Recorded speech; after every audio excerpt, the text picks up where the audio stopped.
Okay, we're going to be starting in about another 2 minutes.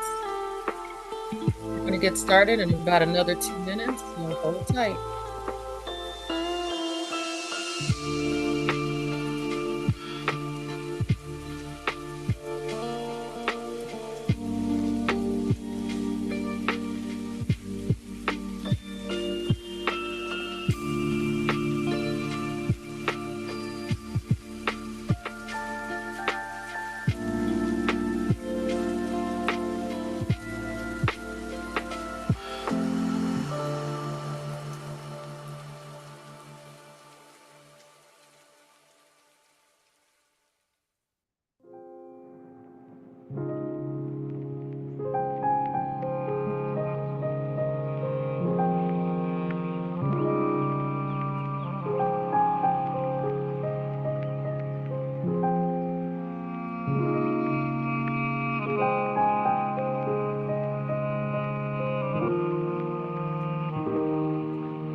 Well,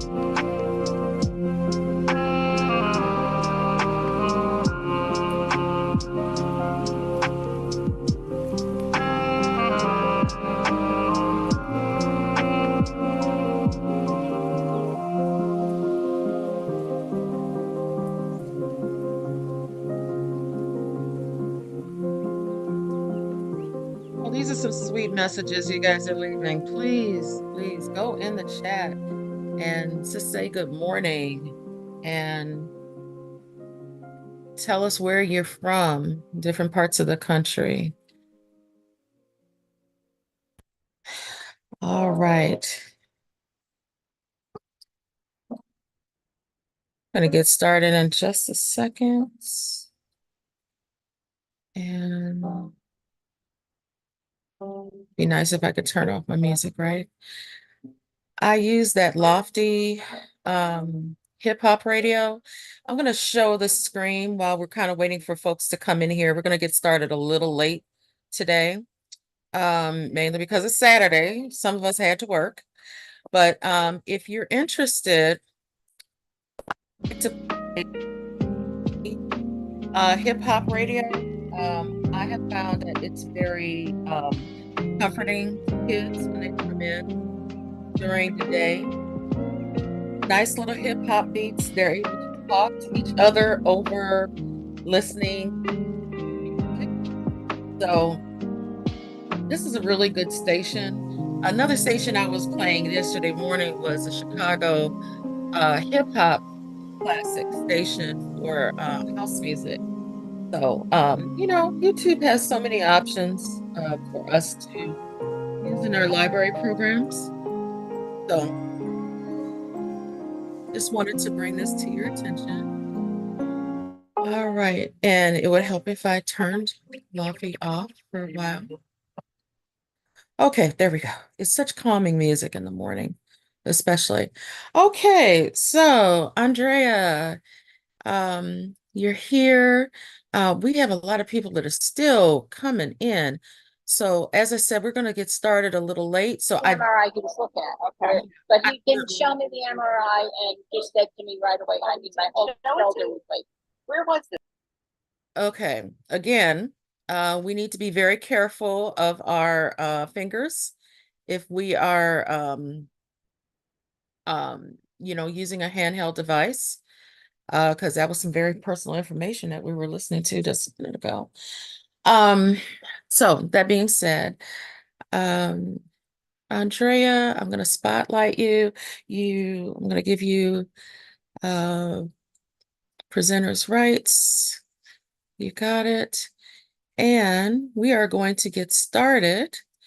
And, don't rush because we're getting started late because a lot of people are coming in late, because of it's been a week for them. So let me start the recording. Okay, good morning. And it is day 4 of Boss Librarian and Friends PD. It's coming to an end, and our first headliner is a powerhouse. This is Andrea Trudeau, or no, wait a minute, may back up. Dr. Andrea Trudeau, you just earned your PhD. Congratulations. Give her some love because Lord knows she went through a lot to get that degree.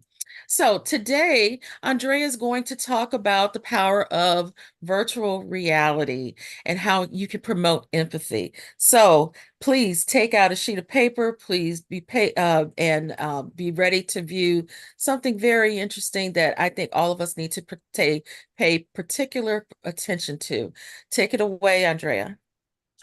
Good morning, everyone. Thank you so much, Casey, for the introduction. So I'm here to share with you a presentation called Story Living, which I'll explain what that means momentarily. The power of virtual reality or VR to promote empathy. And yeah, this is my first presentation as an official doctor. So this is a pretty exciting moment today. So thank you so much for having me.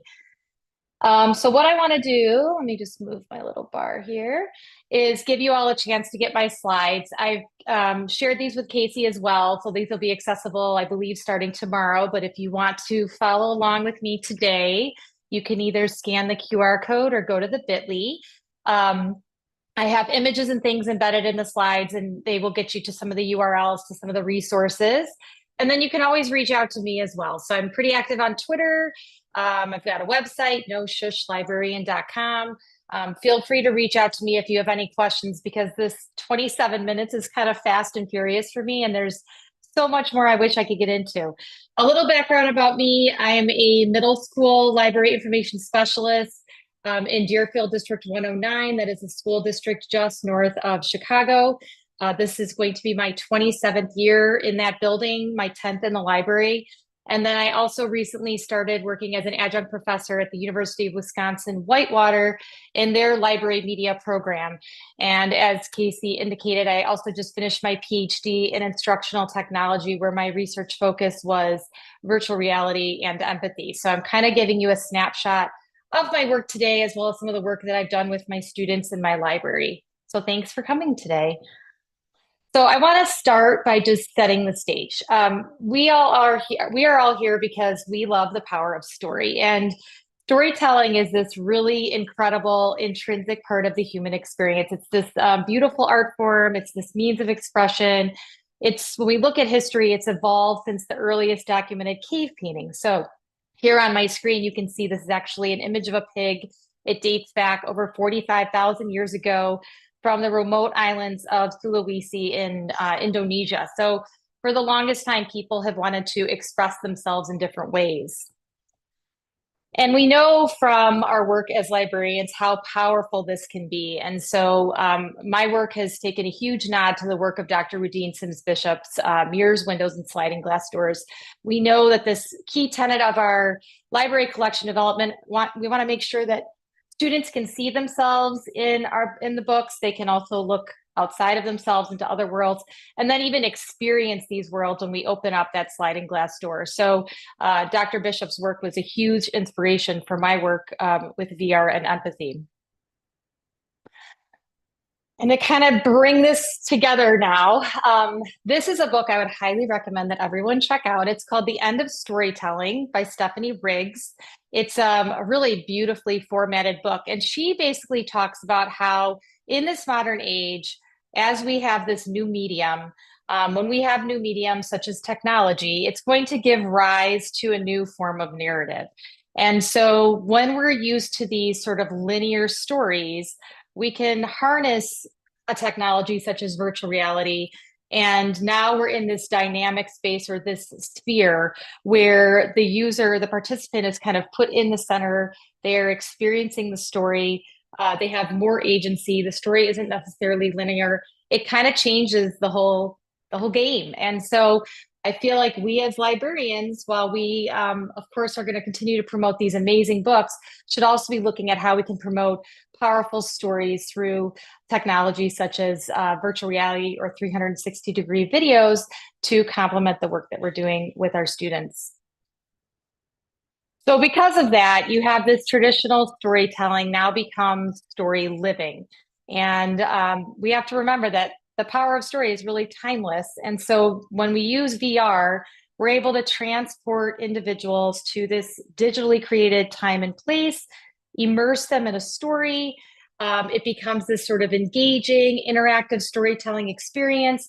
And as I mentioned, the user there can take an active role. They don't necessarily just have to sit and observe.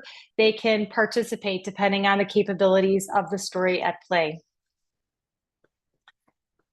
And so I wish I had time to show this today. This is a really powerful TED Talk. I would recommend that everyone take a look at. It's Chris Melk. It's 2015. He is a very famous VR cinematographer, and he created this TED Talk called How Virtual Reality Can Create the Ultimate Empathy Machine. And everyone ran with this in the research world, this notion of VR being this ultimate empathy machine. And so from that point forward, a lot of people have been in the field working to see, is that actually accurate? We know you're immersed in story, but does it have any kind of effect on us as viewers and users? And so this is about a 10 to 12 minute long TED Talk. It is fascinating, and it certainly was also a huge inspiration for my research. And so, what I found in my research over about 4.5 years is that when we have VR, and so by VR, I'm talking about a head mounted display with handheld remotes, you are presented these two images in front of your face. And so, it gives the illusion of depth. Then we also have sensors and stereoscopic sounds that create this kind of digital reality. So, when you put that headset on, you are no longer sitting in the dining room like I am right now. You are now in this completely different space, and it takes over your senses and it envelops you, and you feel like you're in this other world. And so when we look at the research, studies show that this creates this strong sense of immersion. You really feel like you are in this place, this strong sense of presence. You forget where you actually are. You are in this new space that you're being presented with. In turn, this really has been found to engage users. Children and adults alike are engaged by the content that they see. It can be extremely motivating to them. It becomes this embodied learning experience. There are some experiences where you can look down and suddenly you can have the skin color of another person, or become someone else and experience their story. And in turn, it creates a much deeper emotional response. The problem was when I started my PhD is that a lot of the work was being done on adults. It was all like college age people and up. And as a middle school educator, I wanted to find out, how does this work with adolescent students who are still developing a lot of these social emotional skills? And so there's a link here. You can check out my research in Computers in Education X Reality that kind of looks at this. But basically, I found that the effect is just as profound as it is in adults, it is in children. So we have the same sorts of effects. And I want to dig into that a little bit. So when I looked at this, I was looking at these different kinds of empathy. So when we talk about empathy, we need to kind of tease it out into two different components. So component one is this notion of affective empathy with an A. So that's where we share in another person's emotional state. A lot of this is dependent on things called mirror neurons. So if I'm looking at someone who is sad, I am triggered inside to kind of mimic that sadness. And that's a really innate part of being human. It's something that happens very automatically for many people from the time that we are very young. Cognitive empathy, on the other hand, is that whole notion of perspective taking and being able to take on the perspective of another person. And this is something that requires much higher brain development. And so when we look at children versus adults, children are still kind of working on developing cognitive empathy, but it's through these sliding glass doors, through these books, through these VR films that we can actually, as librarians and educators, help promote this sense of cognitive empathy and help them really get a sense of what it's like to be in someone else's shoes. There is a really fantastic article if you want to like it very sciencey and nerdy. You and Chow have what's called the dual route model of empathy. So I've linked it here, and they talk about it in terms of like higher, like lower level and higher level. So effective empathy is considered lower level because it's just like more automatic and easy, and we just don't even think about it. Whereas that cognitive empathy is a more higher level form of empathy. So I would highly recommend, if empathy is something you're interested in, that article is extremely fascinating. So I ran a study, and I just want to kind of recap some of what I did, and then I'm going to share some of the tools that I've used so that you can use it as well. I ran a study that was pretty massive where I had students, it was sort of a two-part study where they filled out some surveys to get a sense of what their empathy was before they viewed a film. And then I had two groups. I had my control group that viewed the film on a Chromebook in 360 degrees. And then I had my experimental group that looked at it at that time, it was Oculus Go. That's the technology that I had at that point.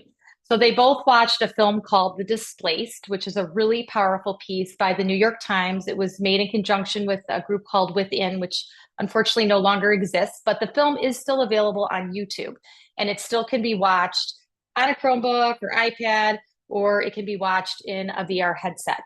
And the film is set up where it's three different displaced children, one from Ukraine, one from South Sudan, and one from Syria, all between the ages of about 9 and 12.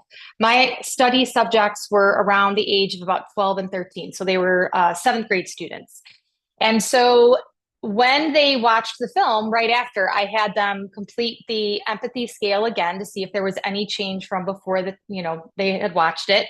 And then I also did an open-ended response and had them share kind of their thoughts and feelings about watching the film. And as you can see from this excerpt here on my screen, it made them feel like they were there, like they were part of the action. This is from actually a student interview. I followed up with about 4 students after I looked at the open-ended responses to see what they thought. I also followed up with some of the teachers to see what they thought.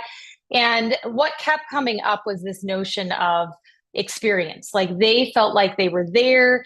They felt connected to these people that they were seeing on the screen. And many of them even articulated this notion of like, we want to do something now. And as a middle school educator that lives or works in a pretty privileged school, that has been my focus this entire time, is just how do we burst this bubble, help them see how people live around the world, and how can I inspire them to take what they have, the resources they have available to help make the world a better place. Like I want to open their eyes and help them help others. And so I felt like this it was just so magical for these students. It was really inspiring them. And teachers were kind of saying the same thing, that the kids were coming back to class and, this was so different than watching a documentary about the Lost Boys of Sudan or reading an article. They were actually in the experience. And this was having a profound impact, not just moments after they viewed it, but they were going home and they were talking about it. They wanted to talk about it in class more.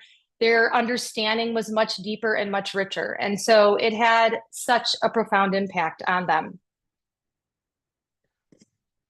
And what's important to note is this is not just like the fancy new shiny toy. I'm very mindful of, we're not just throwing people in VR headsets as much as we can. We want to be very mindful of it. And I see VR as a way to harness technology to promote this AASL standard, just to help build that notion of empathy and equity. It's a chance for us to bring the world to our students. Many students won't have the opportunity to have these life experiences or to meet these individuals. And so to be able to travel the world in these ways and meet these people and hear their stories in such a personalized way is really powerful.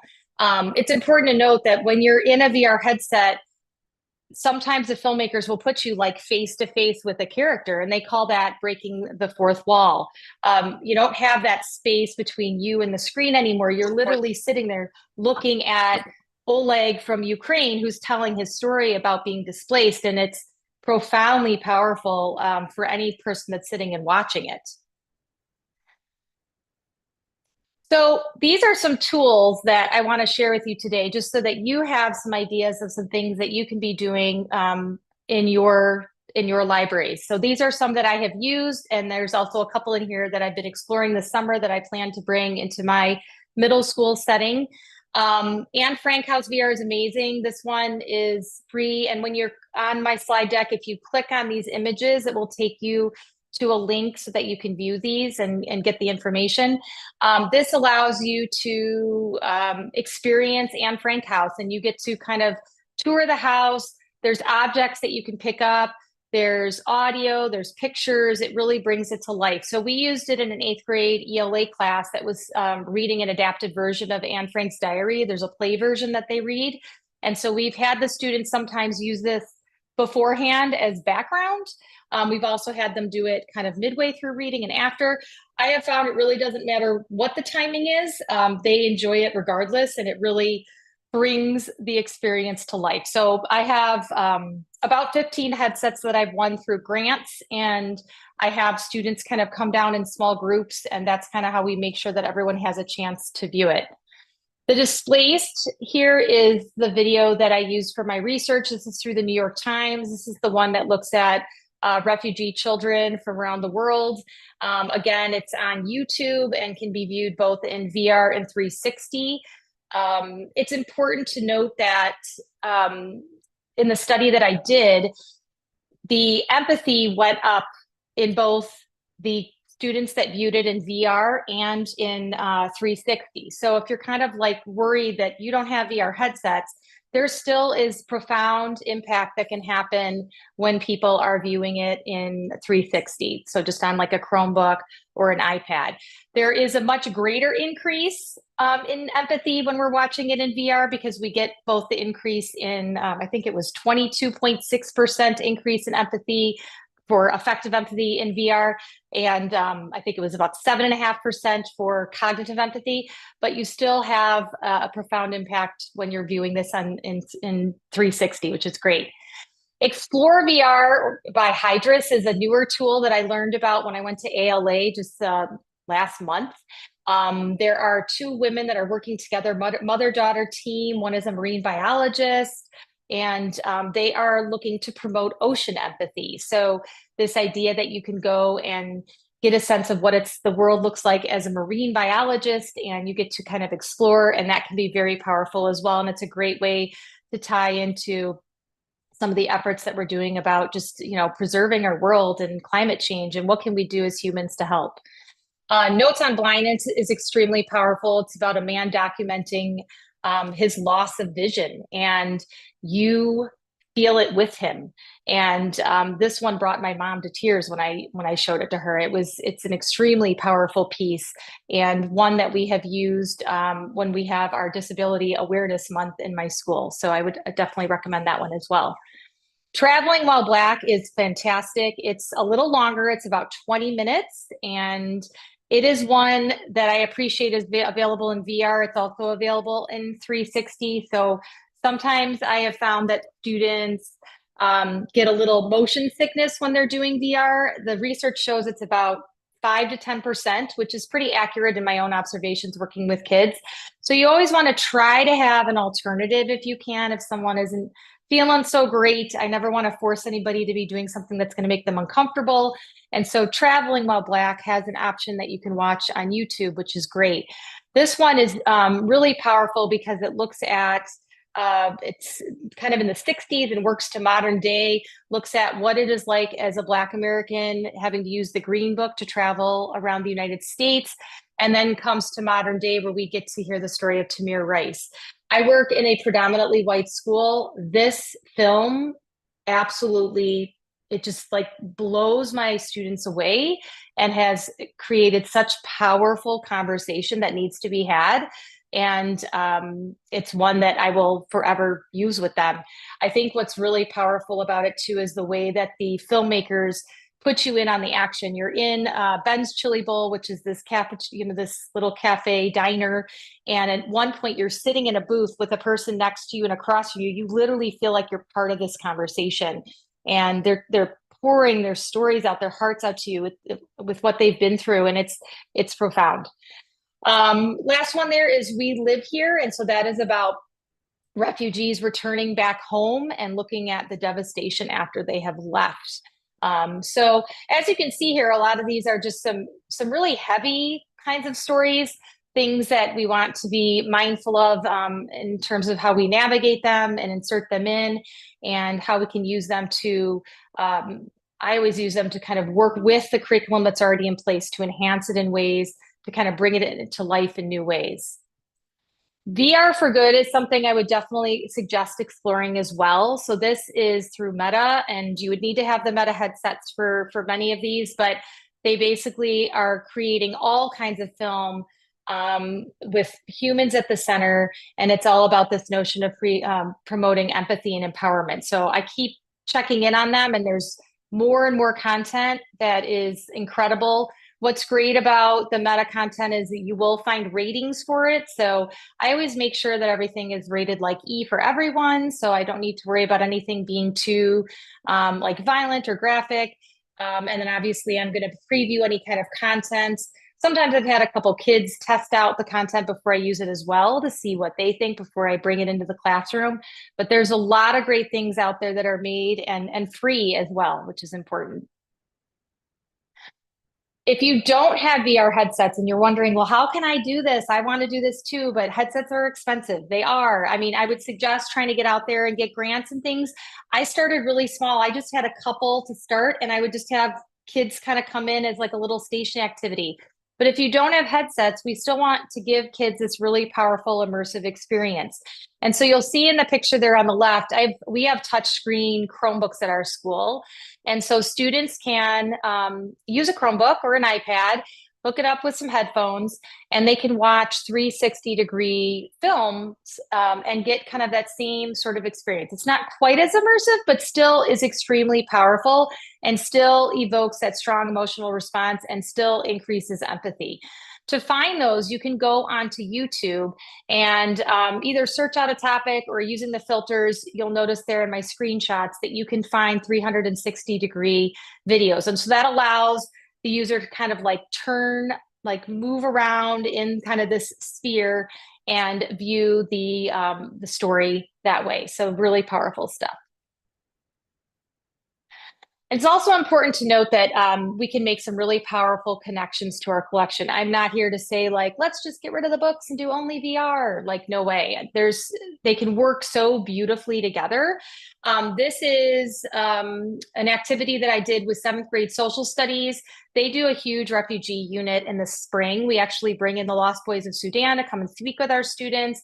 And we wanted kids to just experience the power of story. And so I have a link here at the bottom. We created these learning stations, but we were able to create stations around my library where students could read different books from all different media. So we've got, graphic novels. I love Stepping Stones, which is made with like stone art. It's beautiful.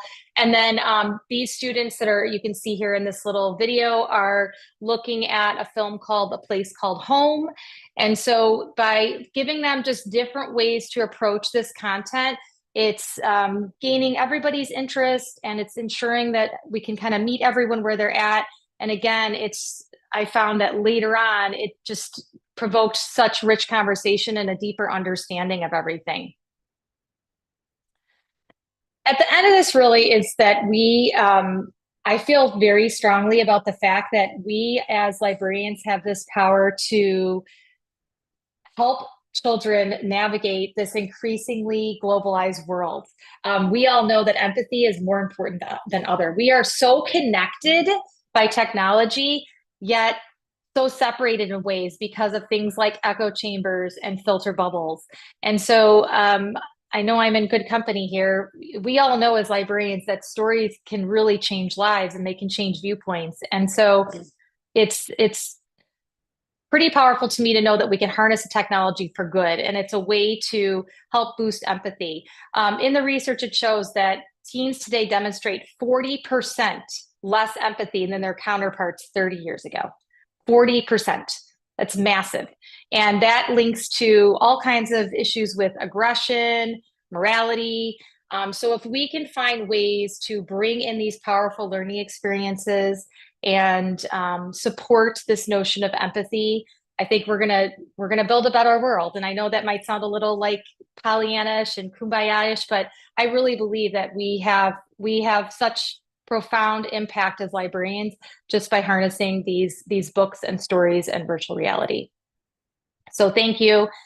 I don't know where I'm at on time. I hope I'm okay, Casey. If you have any questions, you can reach out to me. I'm on Twitter. I have my website. You can email me. If you just want to bounce ideas around, I'm always happy to help. I've been doing this for about 9 years now. And as I noted, it's been a huge part of my research. And so I'm happy to help others as they get started on a VR adventure. And thank you so much for tuning in today. Yes, and there's a lot of really pleasant comments in the chat, and there were a couple of questions too. I'm going to ask a quick question, which is durability, especially for middle schoolers. Do you have any particular brand that you recommend, or or one that you lean towards a little bit more than others? Yeah, so it's kind of funny. When I first started, I was doing, the phones in the cardboard, and that had to go pretty fast because I have students with with oily T-zones. And so that got to be like a greasy pizza box. So yeah, kind of Mhm. grody.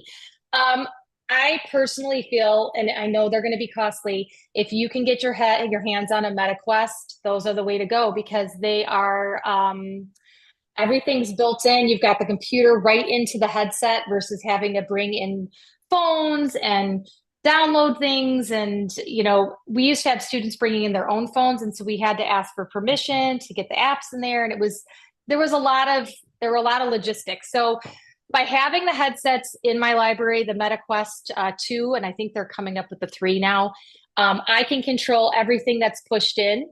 The drawback, I'm going to be very frank with you, is I have to push the content into every single headset. So if I want to use Traveling While Black, for example, I have to go into each headset and install it one at a time. So I normally have to give myself like a solid like week and a half before I'm going to do it to give myself time to load everything in. Otherwise, what happens is it'll kind of poop out and then stops downloading, and then we run into all kinds of issues. So there's no at this point there is no dashboard for education that allows you to just kind of push it all in. There Mm. are a lot of librarians though that love Class VR. I have not used that myself. I don't know that it has the cinematic virtual reality capability, but there are a lot of still images that you can look at, and you can do some VR building with something like CoSpaces. So I think as this picks up, I'm hoping there's going to be more and more options available, maybe that are meant for education as well, because Yeah. MetaQuest was really meant as like a gaming headset initially. Okay. Okay. Thank you. That was very, and while you're talking, I was looking in Amazon and I'm going to go over to Best Buy as well to check it out. Thank you so much. Everyone, give Dr. Trudeau some love in the chat. Thank you. Thank you for coming through today and presenting. We really appreciate you. Thank you so much. Thanks, everybody. I'm sorry. I know that was like a ton and there's so much more I could talk about. So please reach out if you need anything. Oh, we're gonna be running over today. I'm gonna tell you that right now. Between all the presentations and also content that I need to push out. So look, don't worry about it. Don't worry about it at all. But thank you, Awesome. boy. Thank you. Boy, that was good. Thank All you. right, y'all. Um, couple of things I want to bring to your attention before we bring in our next presenter. And I saw a couple of questions about this already. First and foremost, if you are enjoying today's presentation, please, please, please do me a favor. Go on social media and post about it because this is how we are able to have this when when companies see that we're having a good time, they want to get involved too, and they want to support this. So be sure to go on your socials and please share your experience. The gift card raffle, I'm going to put that in the chat. The gift card raffle is the last one is for today. Their gift cards are for $25 each. And you can enter only once. If you've won a gift card already, I am asking you not to enter again because we want to give other people an opportunity to win. Now, today is a special day. At the end of the day, we are having a presentation by Christina Hostweiss, who is responsible for creating the wonderful school library planner with Demco. We are raffling off copies of that planner today. So we have a separate sign-in sheet for that one to enter in for that raffle. So I'm going to put that one in the chat. I'm just about to let somebody in the room. There we go. All right. And here's the Demco raffle. If you would like to participate in that, the sign-in sheet is there. Okay. The certificate of participation form and presenters resources. This will be released on Sunday. And I'm asking y'all, don't start emailing me or inboxing me at 8 o'clock in the morning saying, where is it? I plan on sleeping in on Sunday, and I think you understand why. Okay, so that being said, check back after 1 p.m. on Sunday, and I should have the certificate of participation and the presenter resources ready for you. So if you could look up for just a moment, I know a lot of you all are probably filling out the forms, but I'm going to go in here anyway. When you go to Boss Librarian PD, you are going to um, if you're on your desktop, you're going to click on Certificate of Participation here at the top of the form. And once you do that, you see it says coming soon, but this is where you will find that form. And the only thing you have to do is fill in the resources, excuse me, the date, the session title, the time, which is rounded up 30 minutes, and then you can submit it to your um, district for approval. The same thing is that some of you are on handheld devices, so the orientation will look a little different. What you will do instead is when you log on to Boss Librarian PD, look in the upper left-hand corner, you're going to find in this area where my cursor is, my mouse is, I should say, you're going to find the 3 lines, and that's where you're able to open the menu up, and you'll find the certificate of participation, and the presenter's resources will be found there too.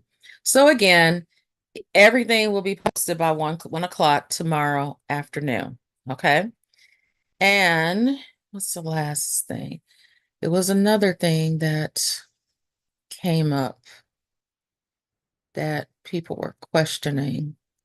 Oh, I got some inbox messages about my presentation yesterday.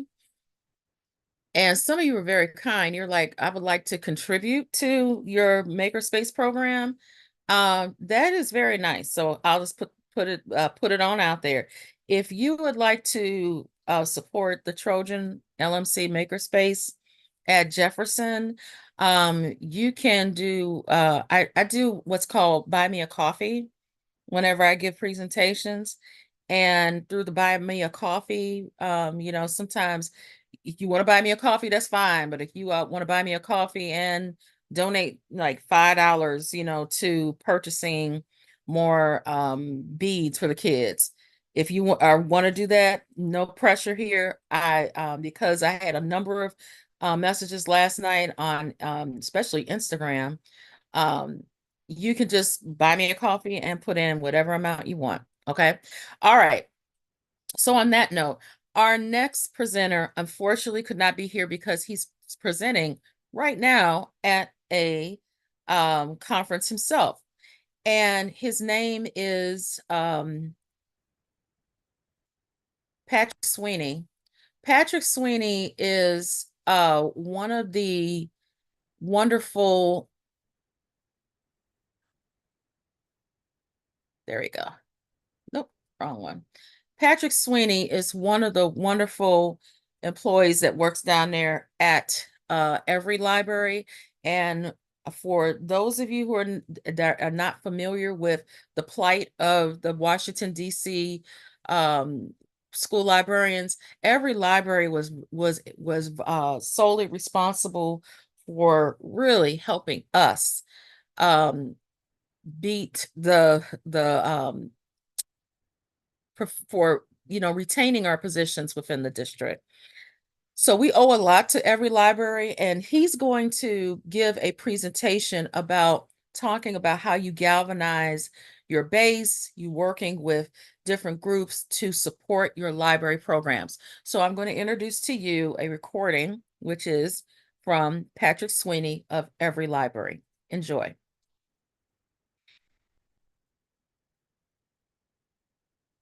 Hi, and welcome to Building Support for School Libraries. My name is Patrick Sweeney, and I am excited to be presenting at this conference for all you school librarians on building support for your school libraries.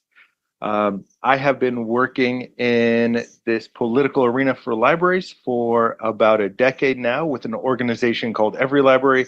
Every Library is a political action committee for libraries. We are set up as a 501c4 organizations, which means that we can expend about 100% of our resources on building the support that libraries need in order to keep their doors open, continue to serve the public, and continue to be funding. All of our work for libraries is pro bono. If you ever need any help, if your library is ever in crisis, if your school library is ever threatened with closure, we are here to help you win and keep your doors open. We provide pro bono funding, consulting, support, digital tools, and a wide range of other things that you need in order to fight for your school library. We are here for you at any time you need us. You can always reach me anywhere online as PC Sweeney. I also run our social media and digital media for Every Library. So I'm the one who answers if you send us a Twitter DM or anything else. You can also send me an email at patrick.sweeney@everylibrary.org, and I'd be more than happy to help you out. So why learn from politics? So we set up Every Library as a 501c4 in order to engage with politics because about 98% of library funding is political in nature. And that is true even more so with school libraries. Public libraries have fines, fees. Typically, they can also get grants more readily and other financial contributions, whereas school libraries are entirely dependent upon school boards and decisions of school administration.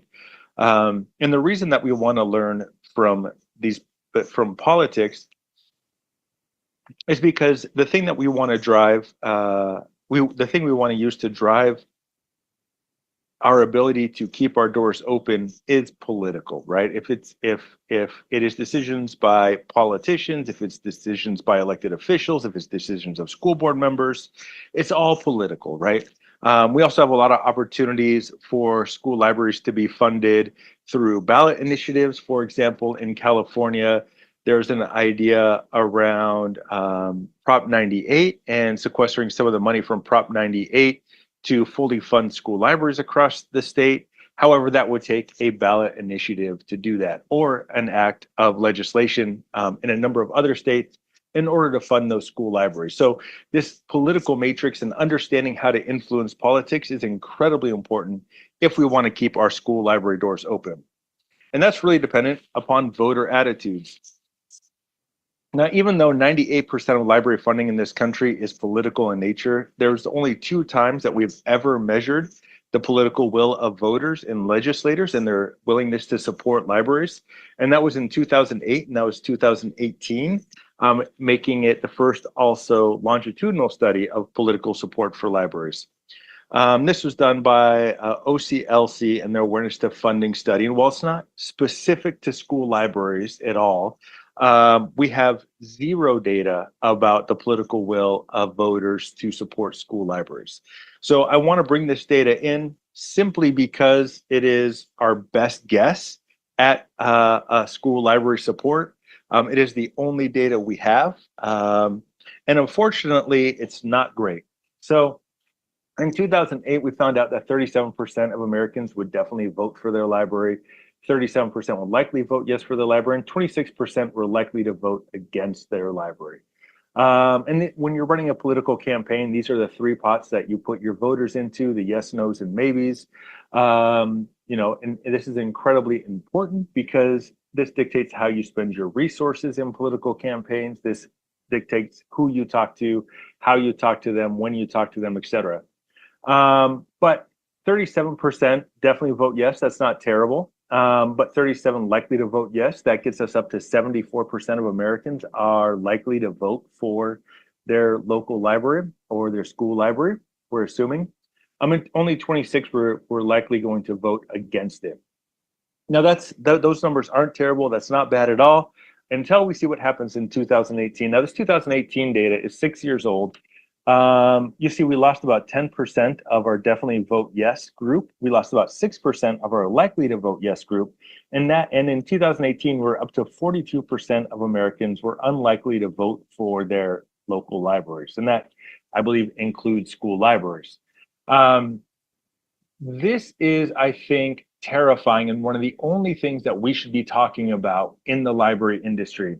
I don't care what you call your reference desk. I don't care about, so many of the things that we talk about in this industry. This is the data that matters because this is the data that allows us to get the funding we need and the political support we need to keep our doors open, to continue to serve our students, to get the funding we need in schools and in school libraries. This is it, And essentially what we're looking at is a countdown. This is like our doomsday clock. If we're looking at 42% of Americans were unlikely to vote against libraries in 2018, we have no idea what it is now in 2024. That's 6 years later. And we've now seen huge attacks on school and public libraries and school and public librarians, which means this data has probably shifted even more. And as we get closer and closer to 50% of Americans, or even above 50% of Americans who are unlikely to vote for their libraries, we're going to see libraries significantly lose funding because they will start losing ballot initiatives at a rate we've never seen before. And once we start losing ballot initiatives and voter support, then why would legislators care about us? Why would legislators push libraries if the voters don't care about libraries? Like this is the thing that ensures that we can continue to do our work. This is the thing we need to be talking about. In this report, they also found that the positive image of the library increased, but the willingness to vote for it decreased. So if we look, this is a chart right out of that awareness to funding study, where we saw super supporters. We lost 0.6% of our super supporters between 2008 and 2018, but we lost 16% of them that would vote yes for the libraries. They use the library at the same rate. They rate libraries and librarians more positively than they did before. They're just less likely to vote for them. And what that tells me is that we have a real problem with the way we're doing a lot of our advocacy in this industry, because a lot of our advocacy is, well, if we just get people to use us, or if we just tell people good things about libraries, then some magic will occur and they'll start voting for us. But we know that's not true. Like the discussion around funding local libraries is now it's a big part of the culture war.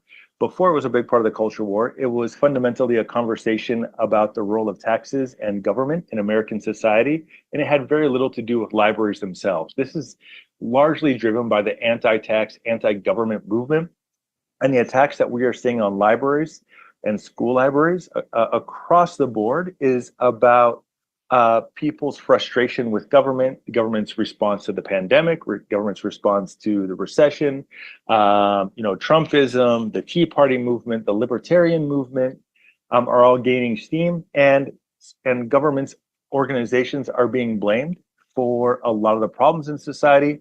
And as librarians, we are government workers working for government organizations using tax dollars.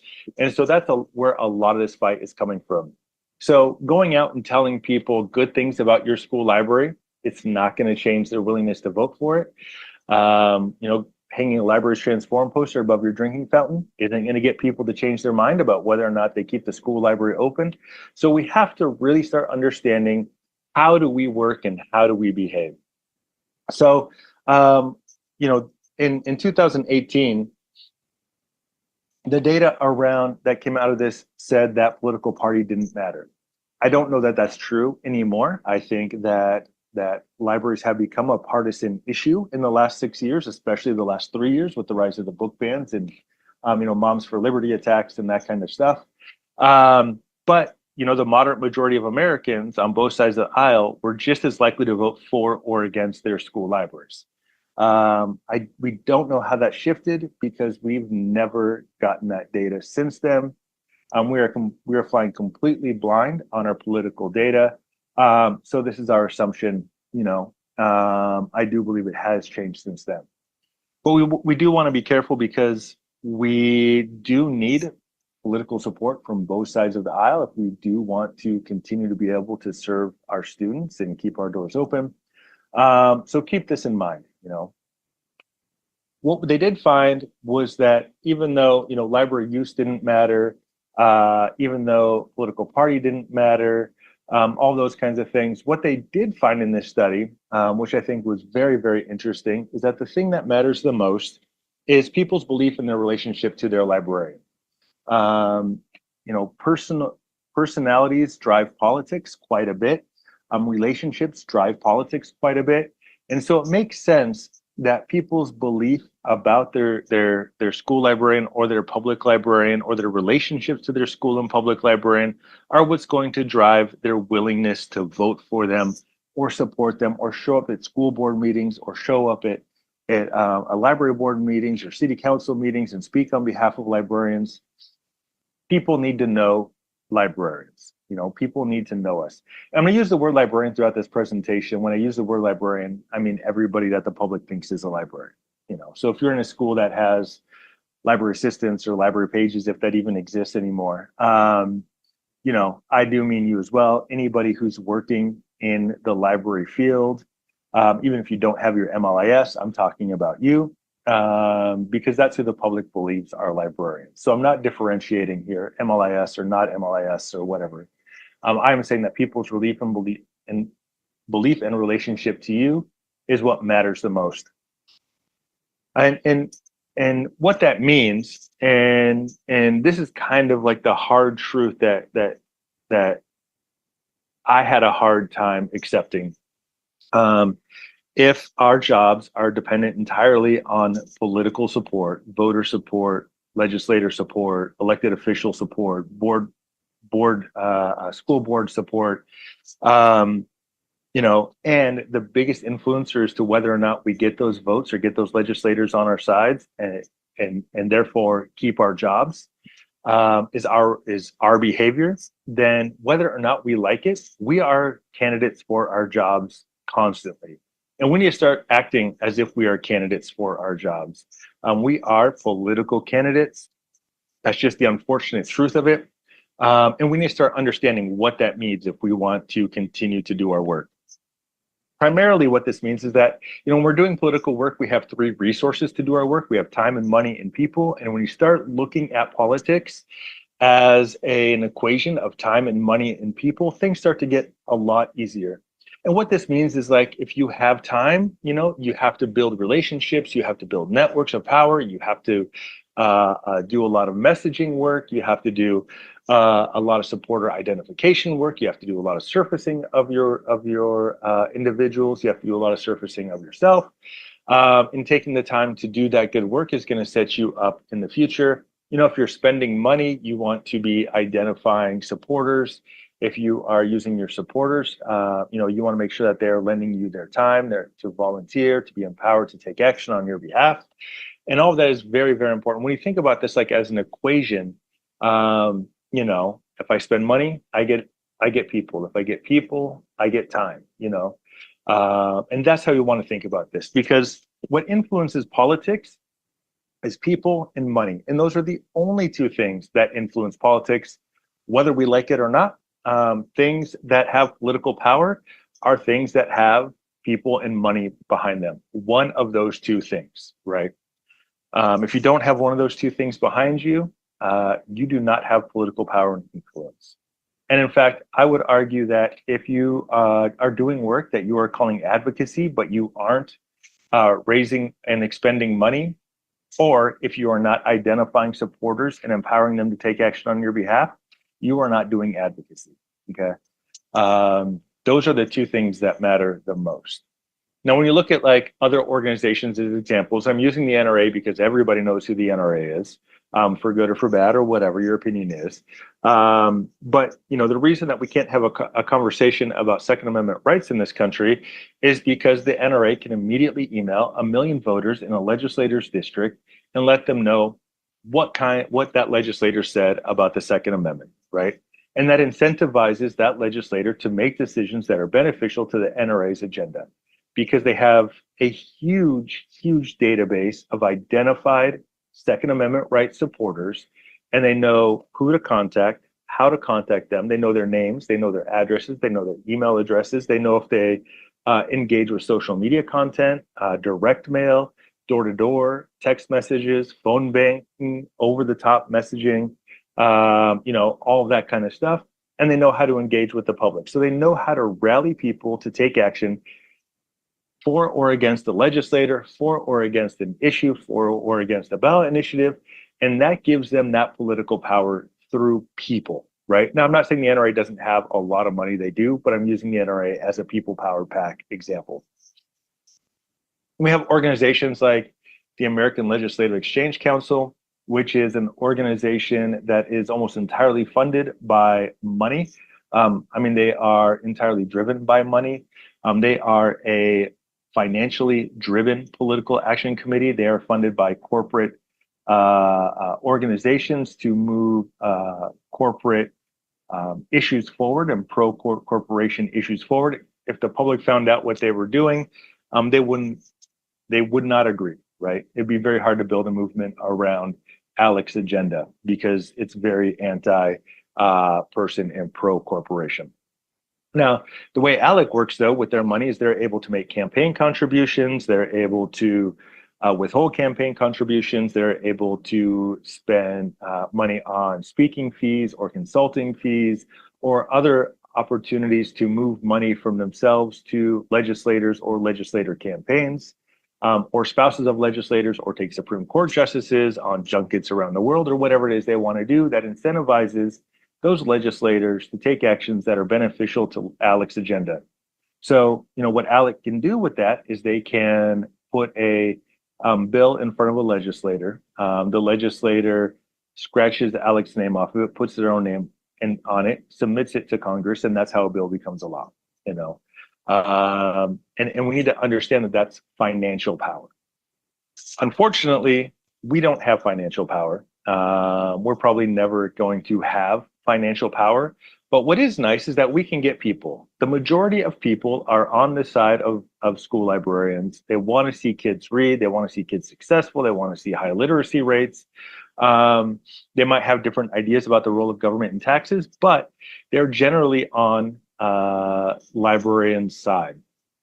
So what should we be doing? And this comes right out of that awareness to funding report. They said, cultivate and empower our super supporters, the people who are our strongest supporters. We need to we need to work with them to take action on our behalf. And there's a whole scope of work that goes behind this, which we're not going to have time to get into in this session. But we can talk about where you can learn to do more of it. The one thing that I did add on this slide was that the word identify, because OCLC, when they created this report, it said cultivate and empower super supporters. Unfortunately, we don't know who our super supporters are. Every library has the largest national voter file of library supporters, where it's about 500,000 Americans. We need many, many more Americans identified as supporters and on our side in order to cultivate and empower them. We can't cultivate and empower them unless we know who they are, unless we have their name, unless we have their email address, unless we have their address, unless we have their phone number, unless we know what issues they care about, unless we know what mediums to contact them through, which is, direct mail, social media, traditional media, paid media, whatever it is, right? And so, that word identify, I think, is very, very important. And one of the biggest things that we as an industry need to be working on. And this is where we're going to kind of focus our time and attention and in the remainder of this session. So identify, cultivate, and empower our supporters. Now, the easiest thing that you can do is build an email list of library supporters in your community and start having conversations with them, sending them emails, talking to them about why libraries are important, what they should be doing, how they impact their lives, learning how to write strong emails and that kind of thing. It's very, very easy, quite honestly. MailChimp, Constant Contact, there's so many tools to be able to do just this aspect of it that I always want to start here as one of the easiest things. We're not going to get deep into how to write and send an email. We have other trainings that I can dive into all of that with you. But for now, thinking about who your friends are, who your colleagues are, can you put an email list together? If your library is threatened, How many people can you email? How many people can you contact? How many people can you text message? How many people in your community can you reach in order to take action on your behalf, right? Because our strategy is to get supporters. Our strategy in any kind of advocacy is to identify our supporters. We need to know who they are. We need to cultivate them so that when an action happens, we can empower them into taking action on our behalf. So let's learn a little bit about what supporters are. There's 4 kinds of supporters. We have relational supporters, we have ideological supporters, aversion supporters, and access supporters. Relational supporters are the people that you know. They're the people closest to you. You are in the middle of this chart. The people closest to you are the first people who you ask to take action on your behalf. They're the first people who you ask to fundraise. They're the first people that you ask to show up at board meetings or school board meetings or to vote or whatever you need people to do. Those relational supporters are the most critical group of supporters. Now, remember that slide way back where I pointed out, that it's people's belief in their relationship to their librarian that motivates them the most to take action on behalf of library issues. That is because relational supporters are the ones closest to you. They know you, they trust you, they believe in you, right? Ideological supporters are people who believe in libraries, but they might not know you personally. They have the same beliefs and values as you do, but you don't know their name and addresses. You don't have their contact information. You can't reach out to them, but they're out there, right? Aversion supporters are people who support a cause, not because they're technically in favor of that cause, but more because they're against a different cause. So, or they're in favor of one candidate, or they're voting for one candidate, not because they're in favor of that candidate, but because they're really against the other guy, right? People who vote for Hillary because they're against Trump, not because they're for Hillary, right? People who vote for Trump, not because they're for Trump, but because they're against Hillary, right? Like that's the kind of aversion supporters that we see. And then we have access supporters. Well, let me take that back. Librarians typically don't have access supporters, especially school librarians. Unfortunately, access supporters are people who support an issue because they want access to the people behind the issue. So, if you give $2,500 to Kamala Harris's campaign because you want access to Kamala Harris, right? Elon Musk wants access to Donald Trump, so he's donating $45 million a month to Trump's campaign. Whether or not he is or isn't donating that money remains to be seen, whatever. But you see what I'm saying. School librarians, unfortunately, aren't so powerful and influential that people are throwing money at us in order to support us. That's just kind of the unfortunate truth. So we don't really have access supporters. What we need to do if we want to win is build more relational supporters. And that's really easy. Quite honestly, the best thing you can do is reach out to people in your community and ask them to have a coffee. It's the easiest, quickest way to build political power and influence within your community. Reaching out to board members, reaching out to major employers, and telling them, I like what you're doing. I support what you're doing. I want to identify the work that the library is doing with what you're doing. That helps build those relationships and those lines of communication that you can use in the future in order to engage with them, to empower them to take action on your behalf. I can't stress this enough. Truly, advocacy is all about making friends. It's making friends with the right people in the right positions and the right positions of power in the right places in your community, people who have power and influence. You need them on your side. We're talking about educational partners, social welfare, religious partners. One of the things that we don't engage with enough are like our church and our religious centers, our government partners, our civic partners. Is there a major employer in your community? Are there politicians? Are there media people that you can have relationships with? Identify them, and then figure out how you have some kind of mutual outcome with them. What's nice about working in libraries is that it's always easy to find a mutual outcome with anybody in your community because we do so many things in our communities. oh, does this person believe in public safety? Well, libraries are a part of a holistic approach to public safety in our community. We know that children who grew up literate are less likely to commit crime, which means that our communities become safer if we invest in libraries, right?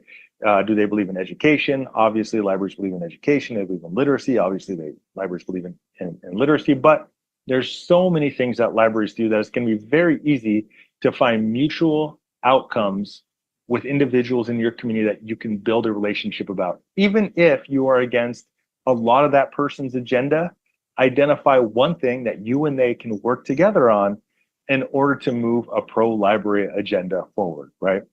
Now, this session, 27 minutes, it's not a long time to give you all the information you need in order to win. So what I want to do is encourage you to check out our webinars on demand at everylibraryinstitute.org. Every Library is a 501c4 organization, but the Every Library Institute is a 501c3. We do a lot of training for libraries and library advocates. In fact, this last week, it was our Library Advocacy and Funding Conference with a lot of great presenters from all over the country. Talking about messaging, talking about how to do email, how to create petitions, how to do digital organizing, community organizing, and real politics. So check out everylibraryinstitute.org to see a lot of those kinds of trainings to find out, fill in the gaps of a lot of the stuff that I left out of today. And again, if you have any questions, please feel free to reach out to me at pcsweeney.com, or you can also email me at patrick.sweeney@everylibrary.org. And I am here to help you and answer your questions all on a pro bono basis and help ensure that your school library stays funded. Thank you.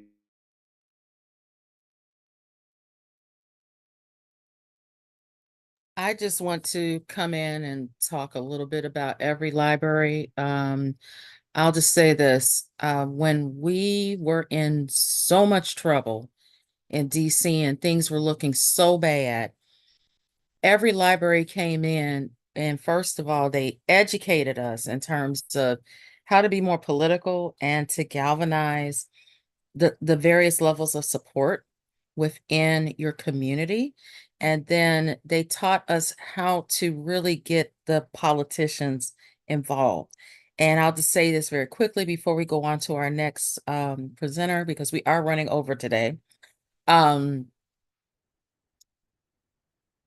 Our politicians in DC included school libraries as a part of their talking points during their campaigns. That says a lot when we get included at that level. So believe me, when they do the work of helping us with do it pro bono, they don't charge. They're there to support you and help you. And this is why many of, I should say all of the school librarians in DC, we still have our jobs today because of Every Library. So just wanted to just bring that out and make sure that you understand how important this organization is. And you're probably thinking, oh, I'm not having any problems right now. You could starting this school year. And it's important that you know that there is a group that's out there to help you. Okay, so moving on. I told you that we have a lot of wonderful school librarians from Washington, D.C., right? All right, so we have another one that's coming to us. This is Welcome Sherry Jones. She is an elementary school librarian and she works for the District of Columbia Public School System. She's one of my colleagues and she has a powerful message about Canva. And she's done some very interesting things that she's done for our entire district that I really want you to pay very close attention to. So I want to make sure that you have presenters' rights. So take it away, Sherry. Good morning. I was getting ready to say good evening. I've been up since 2 o'clock this morning, so don't ask. I'm I'm going to try and share these slides with you because I don't have a dual monitor here at home. So let's see if I can get this going. I want to do advanced. I don't have any sound in my slides, so I'm going to share. And if I get to,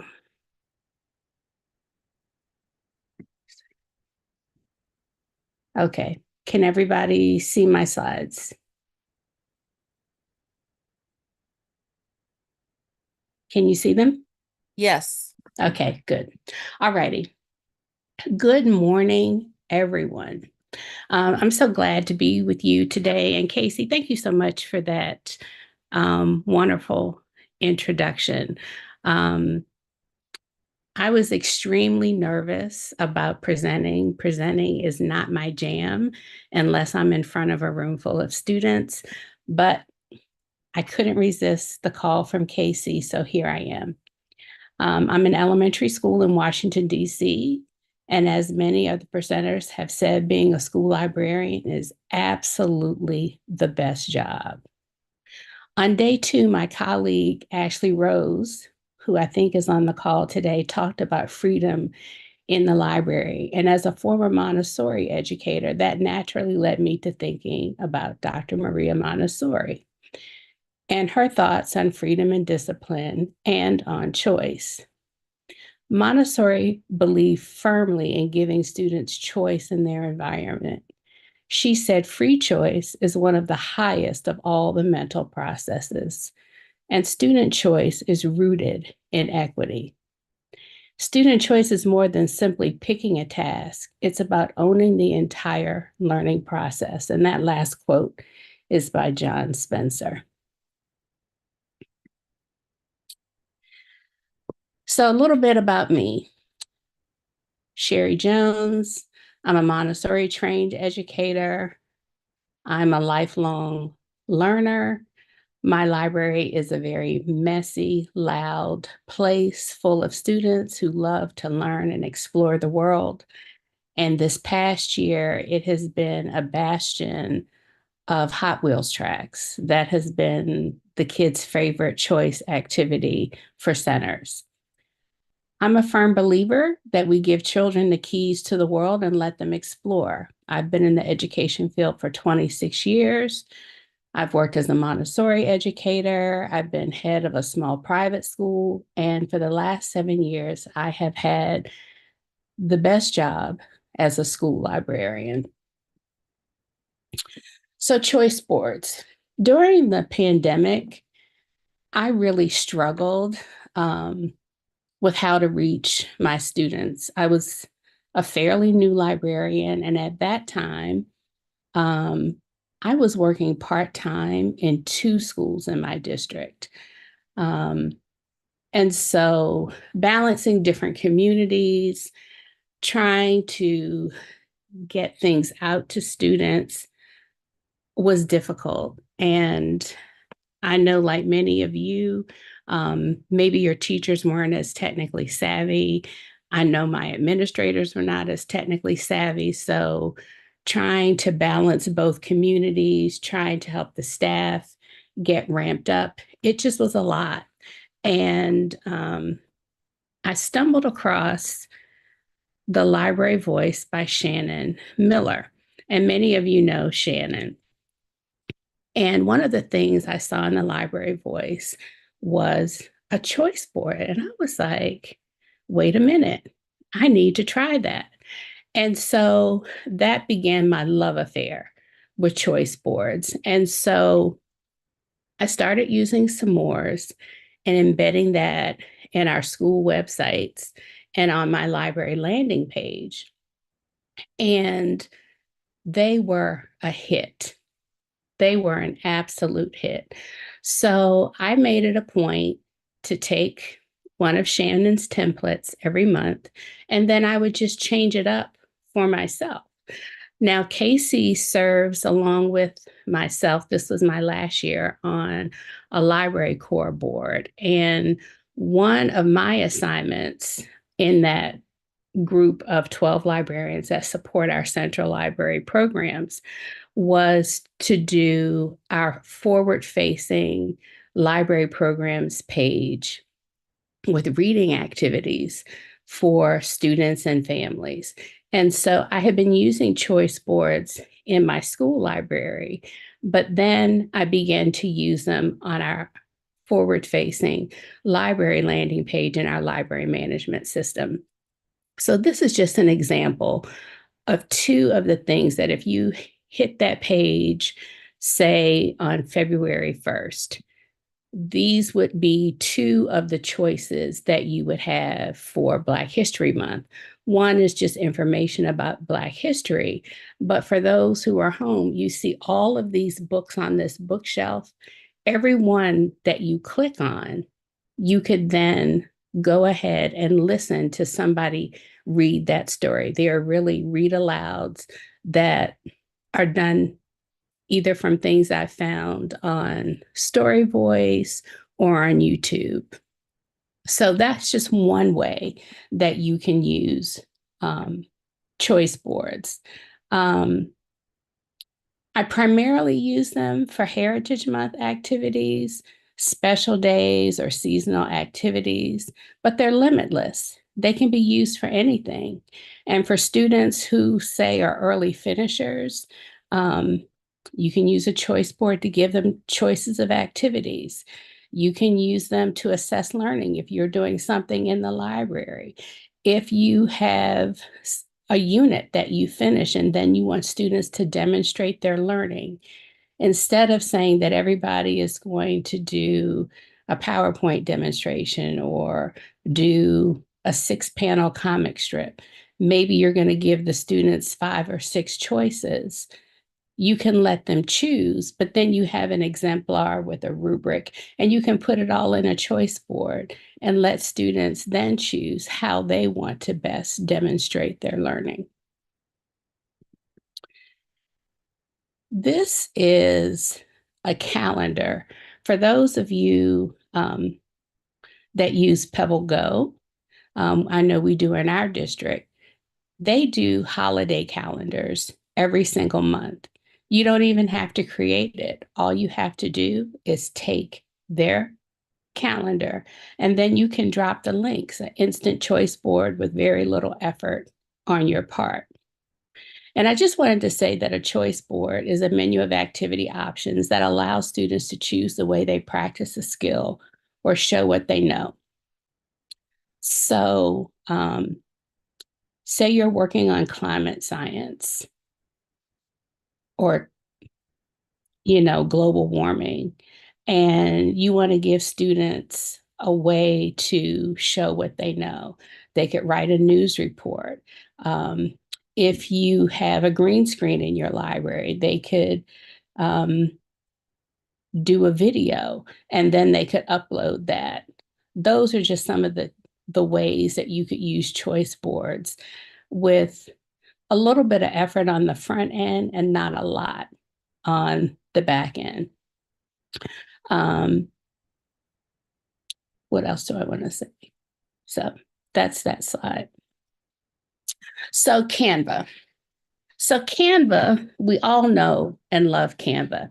And if you haven't already gotten your free Canva account, walk, run, do whatever you can, and get yourself your free educator account. I mean, I use it for our school website. I use it on our school IG. It's just limitless. But yesterday, we heard from Deb Zeman and Amanda Hunt that they had some amazing ideas for how to use Canva in their programming. It also has a few choice board templates, and you'll see those right there on the screen that are ready-made for you to use. And if you want to get your feet wet and don't feel that you're a great graphic designer, and you don't want to spend a lot of time designing, because let's face it, we have a lot of work on our plates as librarians. There are some templates that you can use. So in Canva, you'd want to search for education websites and then refine your search to choice boards. But you're not limited to that in Canva. You can use any presentation template design in Canva. And once you've created your board, then you share it as a website for sharing with students or families. So these are just great ways to begin for you to create whatever you like. And as long as your design is in presentation size, you can share it as a website. So when you create your choice boards, I recommend that you already have your resources ready, whether it's YouTube videos that you're linking, or you have your images or your links to what it is that you want to include. And what I sometimes do is just open just a Word document and drop my images in, because then I'm not constantly flipping from screen to screen, but you do whatever works for you. So you can do one that's more advanced, like the one on the left, or you could do a simple one like the one on the right. Either one will work.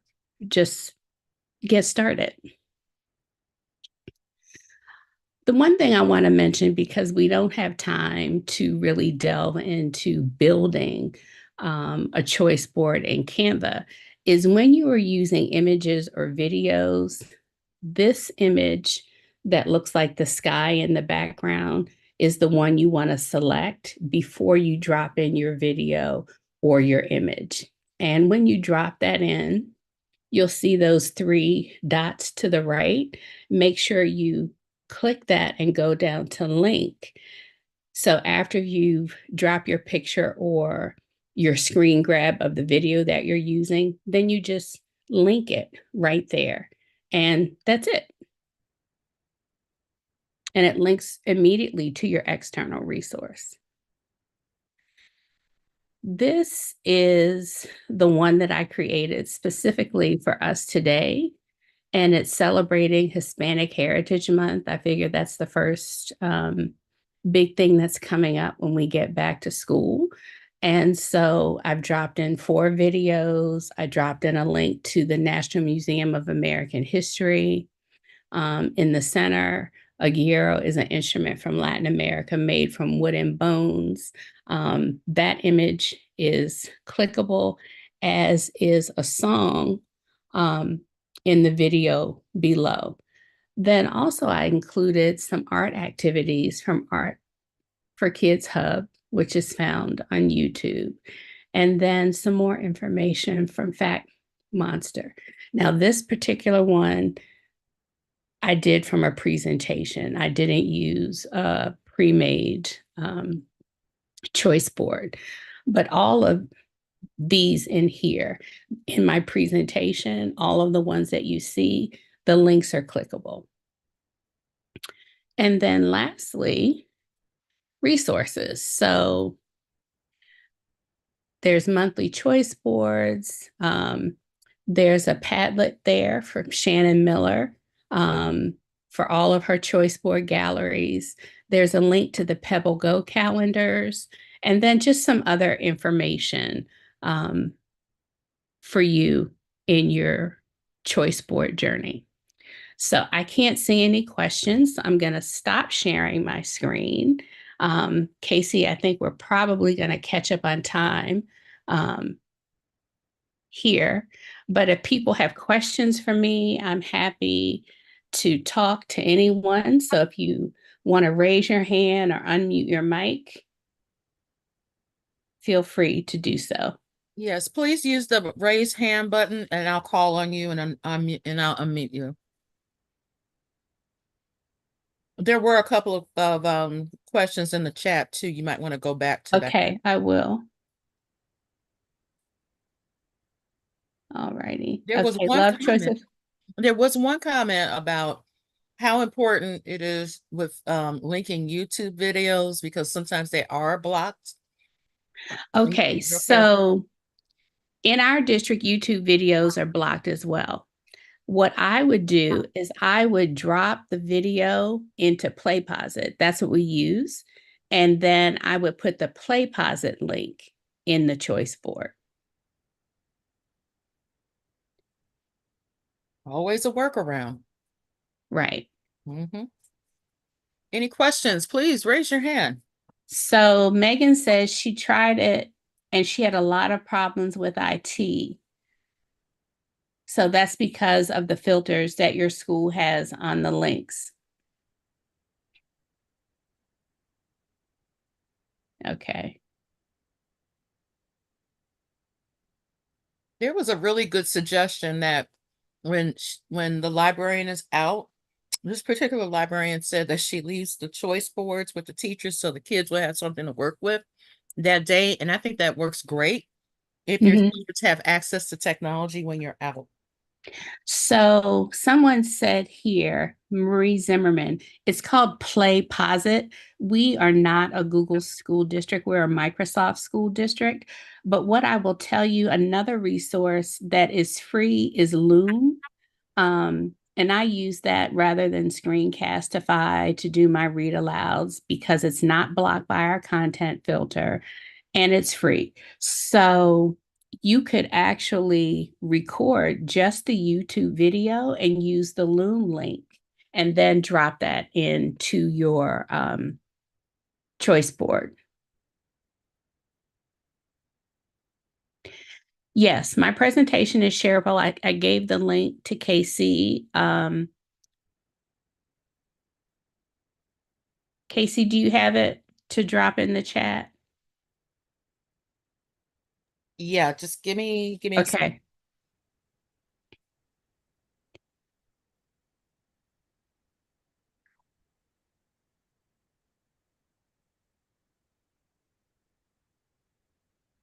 Yes, and it's great for emergency subplans. I use that too, especially when we came back from the pandemic.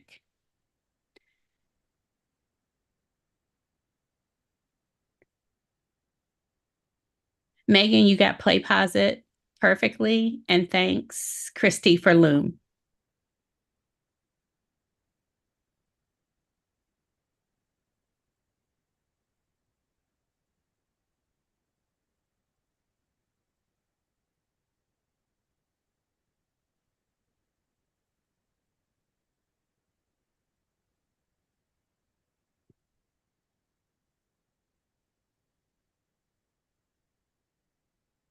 And on the last slide of my presentation is my contact information.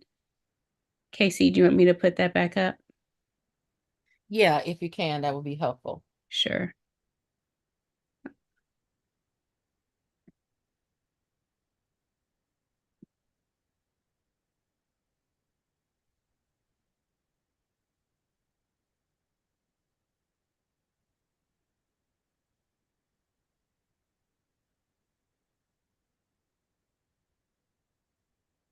So you can email me. You can find me on X, not very active there.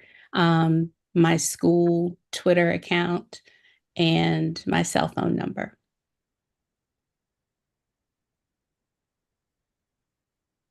Yeah, I'm still trying to locate the file with your information in it because I have so many things open right now.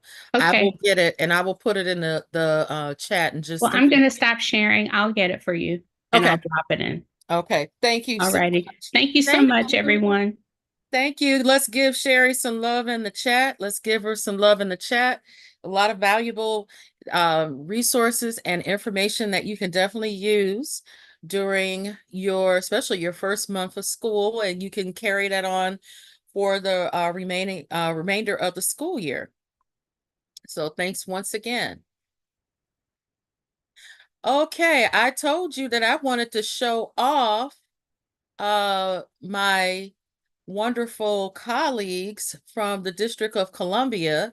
And I told you that we have some dynamite librarians. Well, guess what? I got a library director that is not like yours. I have a library director that is so phenomenal, and his name is Dr. Kevin Washburn. Dr. Kevin Washburn, good morning, good morning, good morning. Hi, everyone. Welcome. I'm so pleased to welcome Dr. Kevin Washburn. He is the current Director of Library Programs for the District of Columbia Public Schools. And I want you to pay very close attention because he's going to talk about leadership. Yes, there are opportunities for school librarians to go into leadership through libraries. So I want you to sit back, and listen very carefully because he has some information that you can use. Thank you so much for joining us today, Doc. Thank you for having me and welcome everybody. My name is Kevin Washburn and I am thrilled to be with you.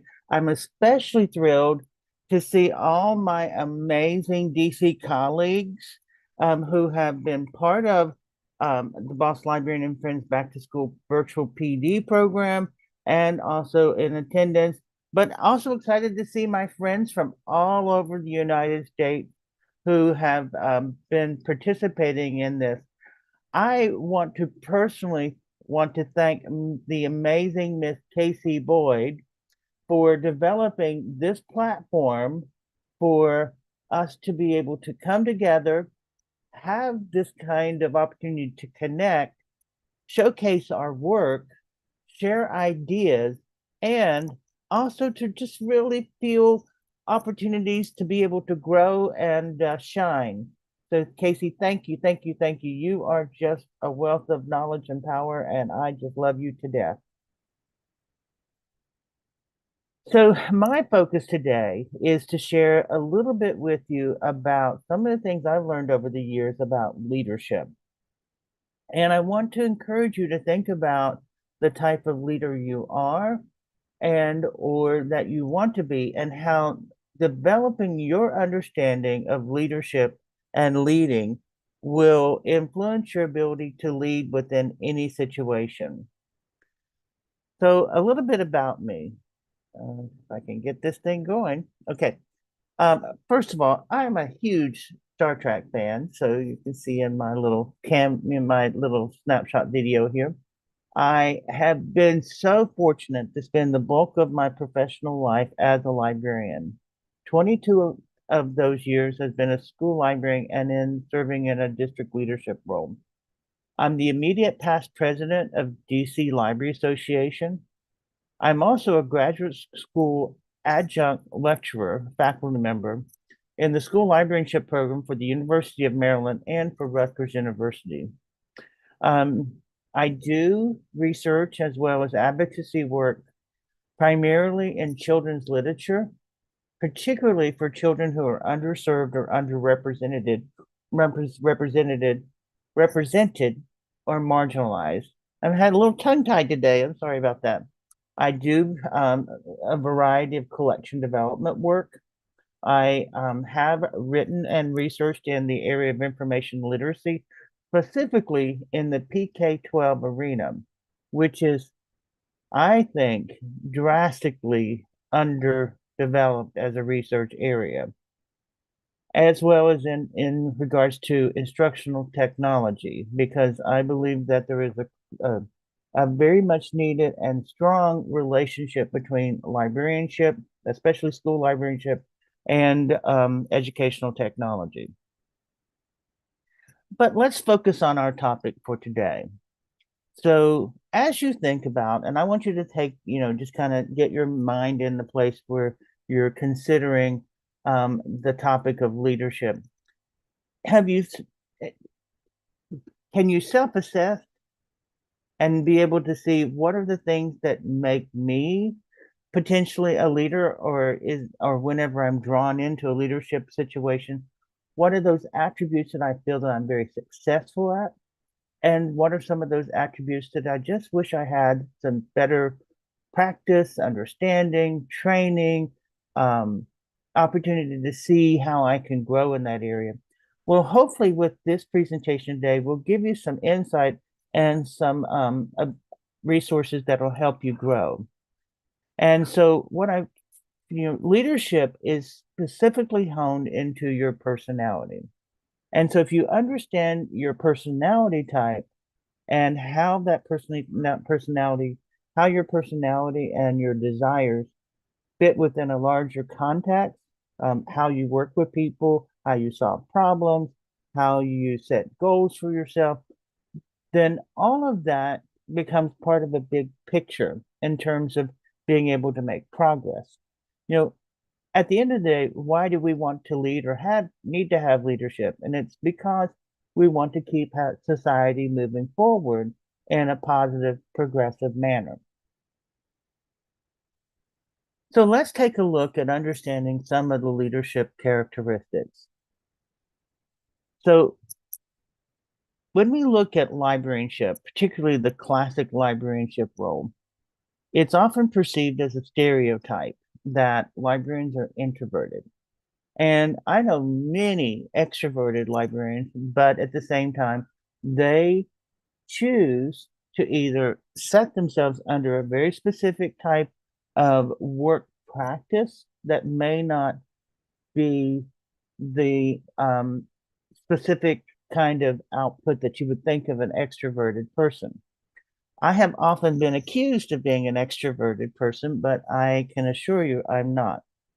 Just with years of practice and also dedication on my part to focus on being the traditional role of a leader, that is being able to have successful ability to speak to groups, being able to set a vision, being able to communicate that vision and engage others in helping us all move into a very purposeful direction has been strategic in the sense that it's something that I've worked on. I've gone to training. I've done a lot of self-assessment to help myself move into that direction. And you can too.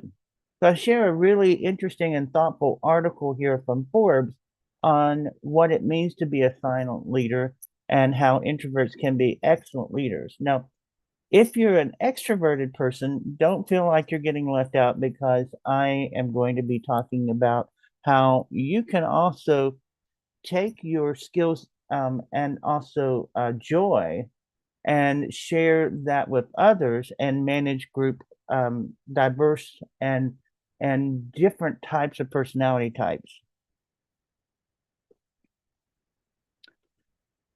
So here is the issue about a stereotype, especially when we're trying to class people into different types of images. And this is going to be important as we move through this, because even though you might be able to assess someone and say, well, I'm going to be able to work with this person because they're X or Y or Z, it's important to help you or to encourage you to understand the fully realized version of a person. Okay. So in this case, the problem sometimes also stems from the fact that librarians do work in isolation. So if they're especially school librarians who are the sole leader or responsible person for the library at the school. And so thinking about that scenario, sometimes librarians don't necessarily give them credit for the hidden leadership that they take responsibility for just simply by doing their job. After all, they are managing, especially by themselves, an entire program, as well as a, the facility of the library itself. And so recognizing that as the potential for building the foundation on leadership, I'd like you to encourage everyone who has this as a goal to think about, where can they go next? Will that be something that they want to look into writing, research, publishing, seeking a mentor, or other kinds of programs? So let's talk about leadership styles. And there are a bunch of tools and resources and philosophies out there about leadership styles. And you may have heard of some of these and some of you may have not. So there's the Myers-Briggs type indicator, which I think is probably the most well-known across the leadership industry. Then there's a program called the Energy Leadership Index. And then there's the Hogan assessment, and that's been around for a really long time. And then one of my personal favorites is the color code, which is also now known as the color code profile. And so this was developed back in, I think it was 80s. Well, it's been around for a while by Taylor Hartman. I made a typo there. So it should be Hartman, not Harmon. And Taylor Hartman, I recognized through his research in psychology and personality studies that you could possibly use colors as a way of associating key attributes to individual personality types. So in this case, and some of these you probably think make sense if you were assigning a color to an individual's personality attributes. Before I go through this, recognize that many individuals may have a primary color, but they're not isolated to that color. They may be primary and secondary color, or they could even have two primary colors or more. So it depends on there's a lot of attributes that influence how a color might be associated with a personality. And so it could be their background, it could be their historical context related to the communities that they were raised in, their culture. So bear that in mind as we go through this. So just in regards to thinking about the color code, here are the general principles. So an individual who has a red as their primary color sees themselves as being very good technically. They strive to be right as well as be respected. They see themselves as strong leaders and love challenges. All right. I would say another attribute of someone who's red is they do not shy away from conflict. Okay.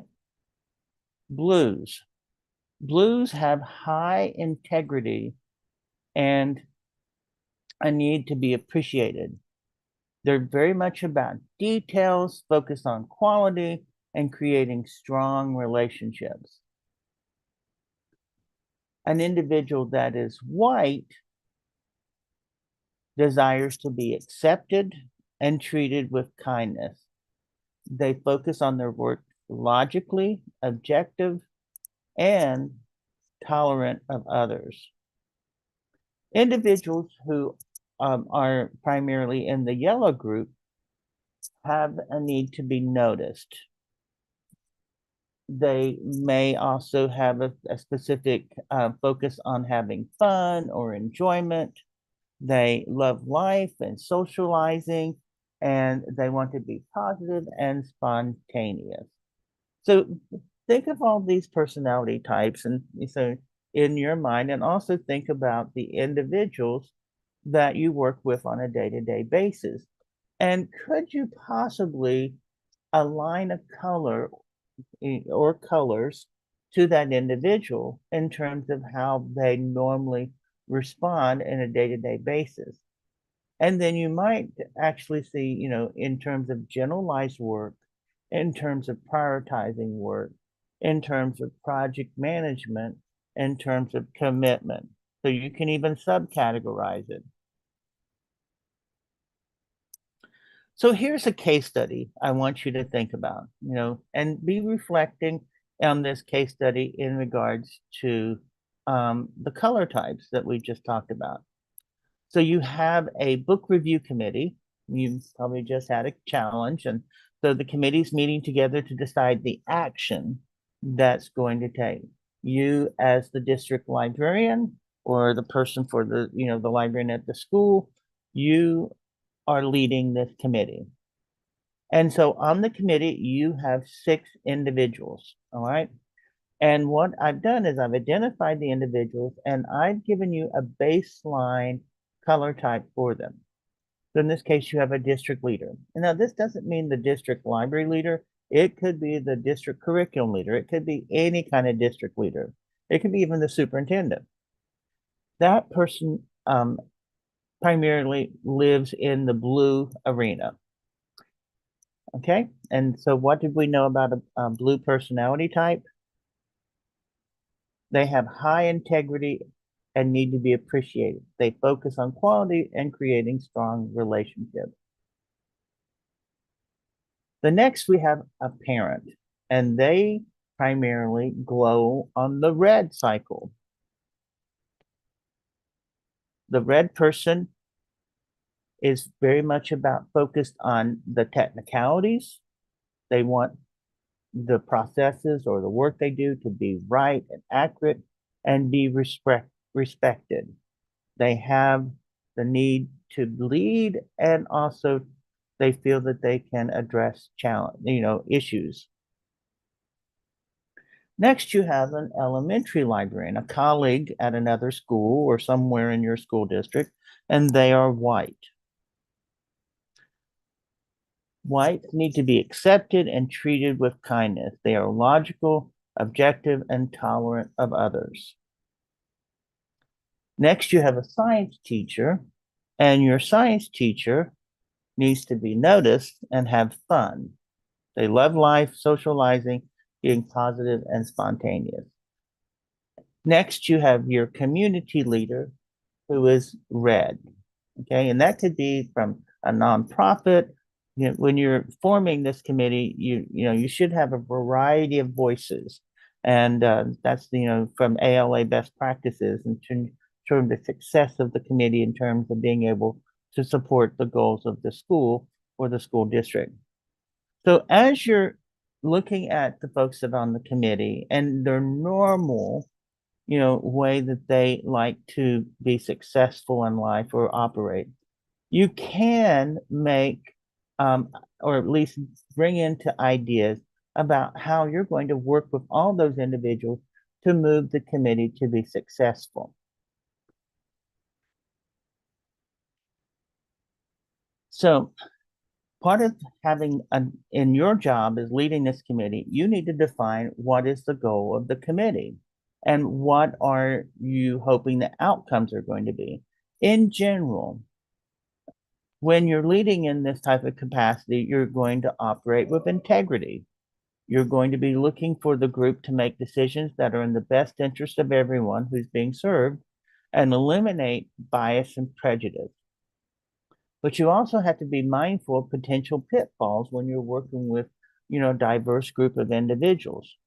There's hidden agendas, external influences, prior histories, and I'm sure you can think of others. And so all of those attributes, when these individuals come to the table and you're reviewing the book that's being challenged or what other objective the committee is working on, it's important to be mindful of those things. It doesn't mean that these are necessarily negative because, we all have a variety of experiences we bring to the table, and we all have, unfortunately, influences that impact our work. And with hidden agendas, not all of them are necessarily bad, especially if, say, for instance, one of the individuals who are red personality type is hoping to use this committee as a way to springboard to other committees and be able to continue to make improvements in the school community, in the school district. Maybe they want to be on the school board, and this is a way for them to kind of get their feet wet. So you just don't always assume that a hidden agenda is going to be something negative, but it's good to kind of have a perspective to know that that might be an influencer. So when you look at the interaction of these groups, how do I use the color of green on this interaction chart because you have to assess your own, and I forgot to take the text off of the blue there. I meant to delete that because I don't want to have you identifying an attribute to the colors, because I think you need to look at this as a broad scale here. So are you a white, a red, a yellow, or blue in that attribute? Because that's going to influence the interactions of the group. If you are yellow and you're looking to stand out, you're exuberant, you want to have, to be a great experience, whereas your red person's wanting to get down to business and get this done and get it decided and it has to be done right. How do you have harmony in this group when you are that type of leader? So there's going to be some give and take. And what you have, and I wanted to show also that, you have a red person who is on the outer scale, but then you have a red person who is behind, that is leaning in the back. They're there. They may be quiet, but at any point in time, they may activate and get into that potential wanting to take over type of role.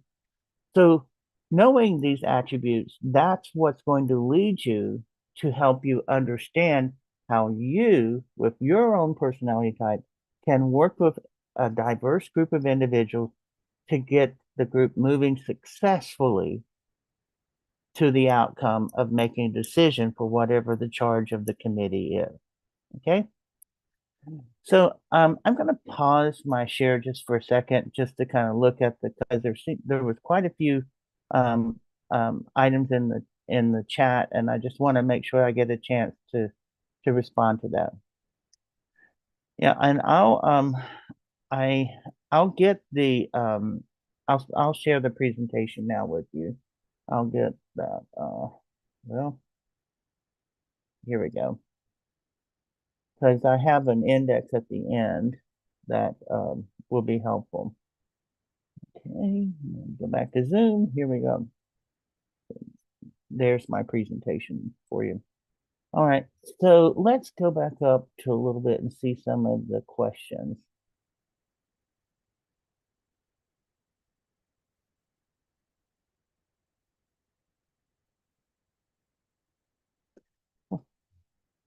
There are a lot of people just saying hi.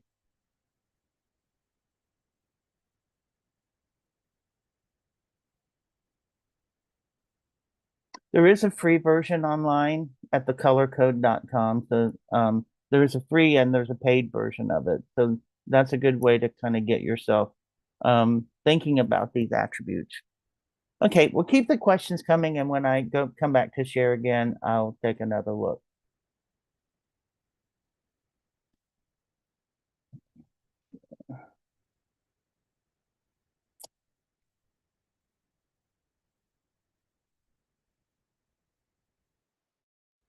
So, in conclusion, with understanding personality types and how it can be associated with leading. Luckily, in our society, we're not made of clones, that we don't all have see things the same and do things the same. And I think that makes for better decision making and a better cultural experience. But at the same time, when you are in a leadership position or you need to have ability to keep a group focused on being successful, these attributes are going to be important so that you will be able to know yourself and also know others and lean towards success. Another area I wanted to share with you is networking. When you network with other librarians, especially like what we're doing here with KC and the Boss Librarian PD, these type of networks help you to improve your practice, and it helps you to see your potential in becoming a leader. One of the things that I have developed over the years is I do have my own personal LibGuide page, and I share a bunch of resources there about advocacy, about developing as a leader, seeking leadership opportunities. And I encourage you to visit my LibGuide, and hopefully there'll be some resources you can take in there to help you. This past year, as the president of DC Library Association, it wasn't necessarily a job I wanted, but it's very much a role that I tremendously enjoyed. It was one that I knew that if I want, I cared deeply about DC Library Association, and I wanted to make my mark in helping them develop a leadership pipeline. And I feel like we've gotten one step closer to that this past year in the work that myself and the other board members strive to accomplish. So DC Library Association, or DCLA, is in great hands with our new elected president, Edgardo Giro, and our amazing, wonderful new vice president-elect, Ebony Henry, if you know those two individuals, I'm sure you love them as much as I do. Here's my resource list that for the different things that I shared today. There is a link to an article that I especially talks about the different types of assessments. It's an Indeed article and it's very useful. And then of course my LibGuide. So with all this, let's think about the takeaways that we have in today. So I really appreciate you chiming in. If anyone has a question, raise your hand and Casey will recognize you. And then last but not least, I only do two social medias. I do LinkedIn and Facebook, and I welcome you to connect with me in those two platforms. And let's see. Well, this was a good question. So, having heard from me and heard a little bit about my history, what do you think is my color code?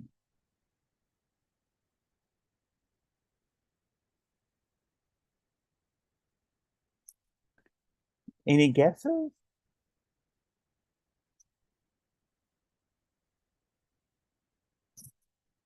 Capathia says red. I'm getting quite a few white and blues. Okay. And so a lot of folks might say red. I am a red blue, more blue than red, because in my work, I have a high need for competency. So that's my personal baggage, which means that I drive myself crazy trying to be accurate and correct. But the driver for that is the integrity of my work, and I want it to have excellent quality. But at the same time, I have the ability to address challenges. So I I have a little bit of all of them, but it's mainly blue red as my primary color attributes. And so in working with me, what individuals quickly find out is that if we can focus on the work and make sure it's done well and it's organized, then you know what? We're going to be incredibly successful and joyful along the way. So, my friends, that comes to the end of my presentation. Casey, I think I got us back on time track a little bit more so. So, any other comments or questions from the arena? I can tell you one thing, you're getting a lot of love in the chat. I see that. Thank you. And if you haven't, give him some love. This is one of the reasons why we love him so much in DC, because of all the great work that he's doing with us and helping us think about libraries differently and how to show our worth and demonstrate our worth to our administrators. Yeah. Between Dr. Washburn and Nijma Isab, who you have met yesterday, they have really pushed us into a different level of thinking so that we operate so much differently. And I do want you to see Janine's presentation, Doc. It shows the Wonderful. work. It shows the work of you and Nijma and the influence, because it That's was great. excellent. It was excellent. Yes. So thank you so much for coming in today. We really appreciate you. We appreciate Unfortunately, I have to drop off because I'm going to another important program, but I love you all. My colleagues, my friends, my librarians, my library peeps, um, you know, take in all this great resources and information that the Boss Librarian and Friends are showcasing for you. And I look forward to hopefully meeting you all either online or in person in the very near future. Take care. Thank you. Bye-bye now. All right. Coming up next, we have. Here I am. Hey. I call her my Zen partner. This is Don. Bringing the calm. Yes, well, I'm flipping out. So let me start the recording. I'm so happy to bring to you Donna Gray. Donna Gray is a library coordinator with the New York Board of Education, New York City Board of Education library systems. And of course, she's going to talk about library and sustainability. I'm really interested in hearing this presentation, and also to give me that necklace when you're done. Okay, take it away. You can have it.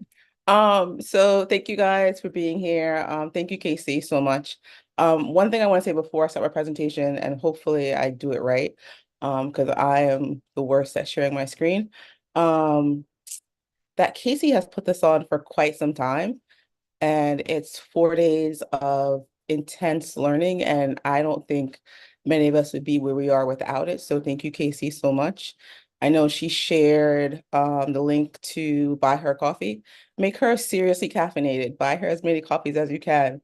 Um, Second is, I am not a fan of presentations. I don't like the sound of my voice. I think it's always going to be horrible. It's never horrible. So if you're in the audience thinking, I could never do this, everyone is better than me, you're not. I'm not better than you. We're all the same. Be here next year. Think about what you want to present. Think about how you can share. We're all doing great things in our spaces. We just need to highlight that and spotlight that. So hopefully people who are in the audience can be on this side and present next year, because we want to hear from you. So let's have some fun. And let's see if I can share, which is the right screen. This one. And we're going to share with sound. Then we're going to say share. And I'm assuming that we can all see this. Oh, no. Yes, we can see it. Okay, so now the next thing is to do. Okay, so let's get started. This is the agenda that I have set up for you guys. This is what we're going to be talking about throughout this 27 minutes or so. And this is a little bit about me. Casey already said, I work for New York City School Library System in the DOE. And I think that all students should see themselves in their learning and their learning environments. And hopefully with this work, we can help them see themselves in sustainability. So I'm really excited about this work, and I'm excited about what it could mean for your libraries.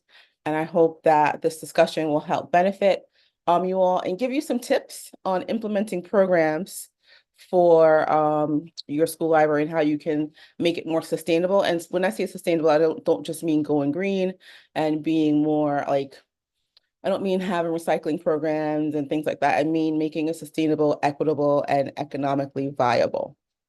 So sustainable programs focus on environmental and social responsibility priorities. It's important to include in your overall programming. I think it brings awareness to the issues that affect our communities at large. And there might be pushback when you introduce these programs, but with most things and most change, there is usually resistance. And I think measured and constant implementation will help lead your community to see the benefit of this programming. It's also important, I think, to realize a lot of us are in our libraries by ourselves. The hope is that we walk out of our libraries and we're not carried out. And by that, I mean, your library is not wholly who you are. And we need to realize that and realize that there are people who are going to come after us. And we want to leave a library that is sustainable, that someone else can pick up the torch where we left it and continue that library program and that library mission. So sustainable programs also promote environmental justice, social justice, and raise awareness. And this work helps broaden the understanding and actions of the communities and the libraries served. And hopefully that goes beyond the library. I think a lot of the work that we do, sometimes you might get short-sighted and think like this has to happen in this semester, in this quarter, but the work that we're doing is we're actually planting seeds in our students and in our communities, and those seeds hopefully will grow when our students become positive citizens and knowledgeable citizens in our communities. So we hear the word sustainability, and sometimes we think climate change and the environment. And what I want to highlight is that sustainability goes beyond being green. It's about building programs and collections that will endure, that are financially sound, diverse and equitable. And I think a major part of sustainability for me is the financially sound part. And that also goes, and this might be off topic a bit, but that also goes with collection development, right?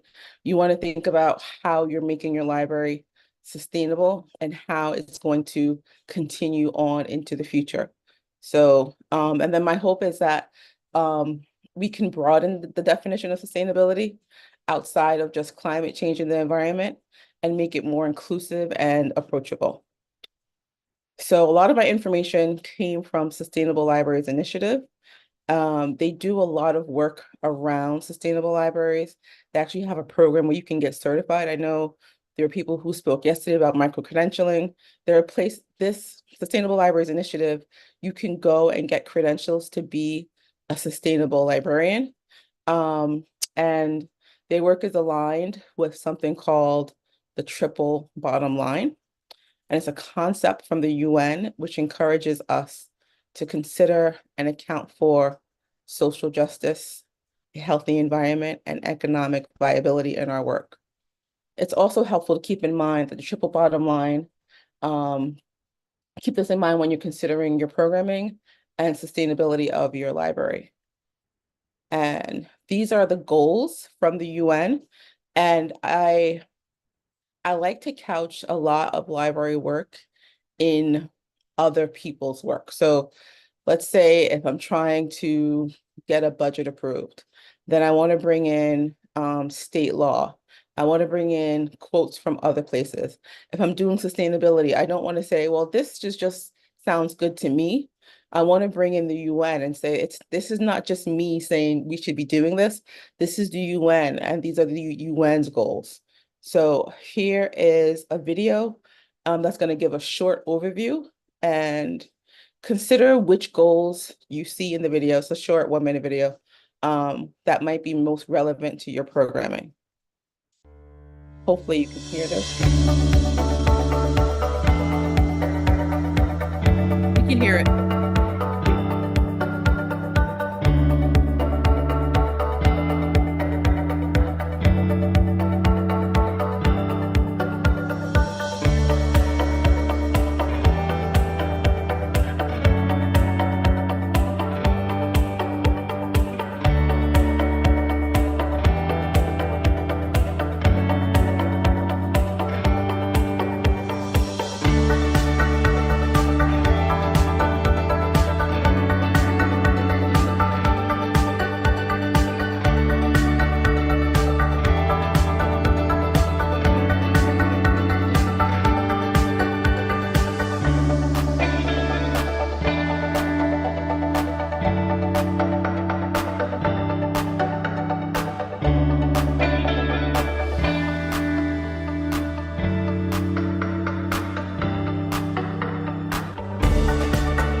All right.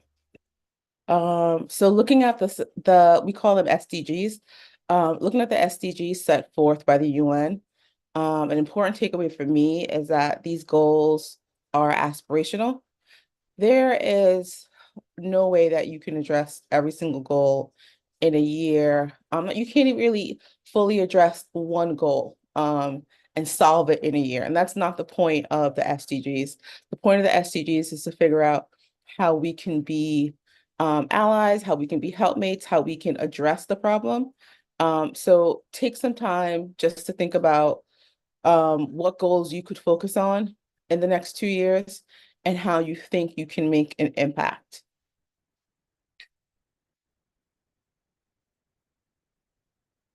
So many of our library programs rely on purchasing prizes or new materials in their programs, and there's nothing wrong with that, but there are alternatives. We can use sustainable materials and create programs around people and not around prizes or products. And I think that's really important, especially for our younger guys. And I'm going to repeat that: to create programs around people and not prizes or products. Because we want to get our students focused on positive aspects and not just doing things or not just reading for a prize, but reading because they feel good about reading. They feel good about themselves after finishing a book, or doing a program. So our holiday crafts and seasonal engagement programs can be fun, but you also have to consider the impact that they have on our environment, and also on our pockets. So I remember a few years back for summer library programming, the theme was the ocean. And there were some really cool and interesting displays for the ocean. But these displays, they were not sustainable and they would be discarded as soon as the holiday or season was over. So the idea is, so what do we do now? So now that you know this information, what do you do with it? And I think talking about activities and programs that are sustainable, equitable, and fun will help keep plastics and garbage out of landfills and also give our students voice and agency. So here are some books that I selected, and this will be in the PowerPoint that I share with you all. So you'll be able to have access to these books, or to the title at least. So here are some books that might be of interest for winter programming. Programs during the winter month include crafting, gardening, upcycling. Think about the programs you already put on and consider how you can use the UN's triple bottom line to incorporate sustainability in your practice. I've highlighted two at the bottom that I would feel comfortable doing. And we can dive into more eco-friendly crafts on this page. So the way how I set it up is I put together a program and included objectives, opening and closing activities, and resources. So we have a craft swap where students can donate extra materials or a completed craft, or the class might decide to host a winter craft exhibit to display their work for others to see. And this might go well with Casey's tree she had in her library. This might go well with people who are doing crafts or have a makerspace. So instead of buying things, students can just swap the crafts that they've already made. And I think it's important to say, or for students to realize, that everything does not have to be bought. So programs that involve community help see this. Programs that involve the community help students see the power in working together for a common goal. So I was a campus librarian, and my students had service learning projects throughout the year. And I feel like this program would help support schools that also have service learning or community service for their students. And so in this program, we have the community in mind. You have garden initiatives, you have tours, you have community cleanup projects. At the bottom, you have engaged teens in local volunteer projects. So think about how you can include the community in your library programming. And for this community service project, students select the cause that they're passionate about. Again, on this page, we have objectives, opening activities. So these are things that you can take and run with. You can modify them to fit your school and your needs. These projects help empower students because they're in control of their learning and the path of discovery.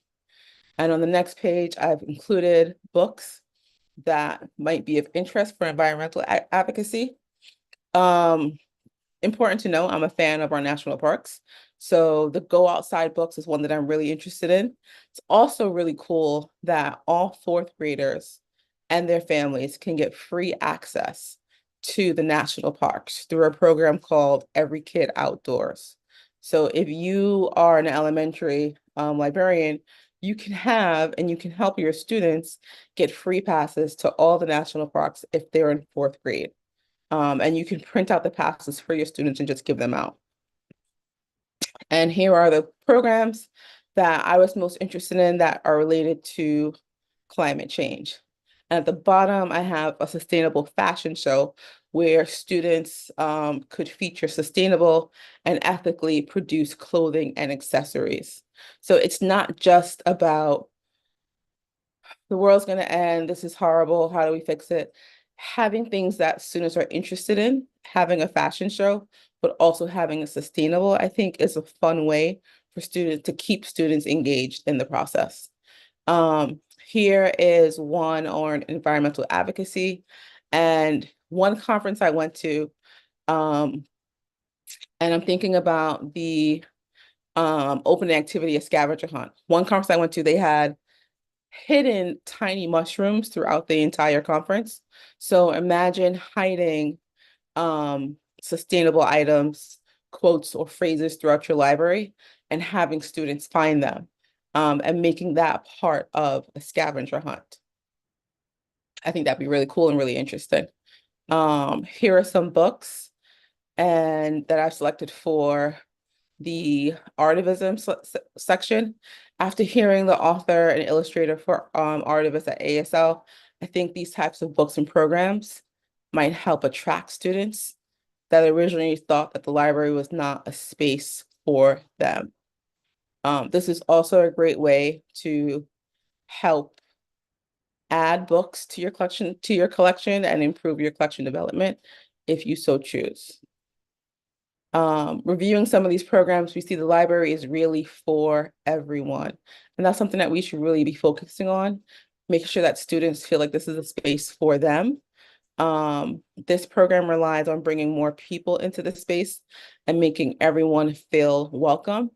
So the Environmental Film Festival, where you would organize films featuring documentaries, focus on environmental issues, sparking discussions and awareness among teens. Also creative writing for change. So have students express their thoughts on social justice, sustainability through poetry, stories, or spoken word. Not everyone is going to want to do a community garden, and that's okay. So we have to, in all ways, meet students where they are. Next is we have Artivism, and this project helps makes the issues around sustainability more visual. And this could be a semester-long project that culminates in the festival. Students use art and film to advocate for a better future and get to amplify voices of people who have been ignored or marginalized. I really like the format and having the task on the right-hand side. So students form committees. So not everyone has to do everything. So if you're really good at setup, you can do that. If you want to do the schedule, then that's something that you could work on. One objective that I feel is very important is amplifying the voices of marginalized communities through art. So that's another important part of the SDGs. So I think this is something that could be fun for students, and also it gives them voice and choice. You're not forcing them to do something or take a role. They get to pick how they want to engage in this work. And here are some books that I selected for sustainability. I really like the Castaway book just because it's a book of poems, and not a book just with data and facts. So from this list, we have a zero waste challenge. That's the one that I would actually explore in depth. There are several others that you could select, but when I looked at it, that's one I wanted to look at. So we have the zero waste challenge, and this is going to encourage teens to take part in having zero waste. And this is something that you might say this would be a week-long activity, but not everyone can do this for a week. Maybe you do it for a day. Maybe you do it for a period. Start small and then branch out. So you might want to start small and have students try zero waste for a day in school and then debrief on your next meetup. How is your day different? One aspect that I really liked about this project was the closing activity. The pledge wall. It makes the work more concrete, and it's a way to help students be accountable to their commitments. So we're not just gonna say, oh, I'm going to try to be zero waste for the rest of my life. Like we need concrete things, concrete goals, and commitments. And next we have books on equity and diversity. So here are some of the books that I selected. Here are 3 of them. And here are some activities that you could do. I've highlighted 2. The Green Book Club. and also anti-discrimination campaigns. And in that, you collaborate with teens to create campaigns that address prejudice and stereotypes. I'm going to focus on equity. I think the Green Book Club is low-hanging fruit, right? So many of us have hosted book clubs in our spaces. The additional layer to a Green Book Club could be that at the end of the reading, participants organize a community engagement project to address the issues brought up in the books they've been reading. These clubs have the potential to empower students' engagement and foster empathy for others. I like the idea of rotating the responsibility for all the members. So every member gets a chance to be the leader. Every member gets a chance to select the book. Closing activity, encourage students to brainstorm small green projects inspired by the book. And next we have just thinking about what you've seen so far and the programs that I've discussed. What modifications might you make to ensure the success of the program? And I know we don't have time to do this right now, but just think about, okay, so Donna said I can do a film festival. Is that really accessible for my students or for me? How could I modify that? Maybe I pick the films, or maybe I select 10 films and have the students pick out of those 10. So not everything is for everybody, and you have to make sure it fits for you and for your students. So just think about what that would look like for you. Moving on, in New York City, actually in New York State, we use the ESIFC, which is the Empire State Information Fluency Continuum. Say that 10 times fast. So the ESIFC has culminating products. It's also available for anyone to download. So if you want to use it, whatever state you're in, it's totally open, totally free. The products are there. I've selected 3 grades for this presentation, but there are more culminating projects that are centered on sustainability. So the ESIFC, let's make sure I have time. Yes, the ESIFC really focuses on the engaged and empowered learner, an independent learner. So when you look a little bit closer at the IFC, you see a framework and alignments that you might find helpful when doing this work. Tips for doing this work. Sustainable programming is about asking your community and not telling them. Keep in mind that sustainability goes beyond just being green. It's also about social equity and financial sustainability. It's really important to measure your success. I think this goes to what Eccles spoke about, having that journal, writing things out, realizing that the data that you collect is going to help and provide feedback to the work you continue to do, and also making sure that all stakeholders are involved and learning what's important to each group will help keep them focused and keep them informed. These links obviously will be live when I put out the link to my slide, so you'll be able to get these. And the links go to the IFC, Materials for the Arts and Remix Market is really a New York City based program. Material for the Arts gives away free materials.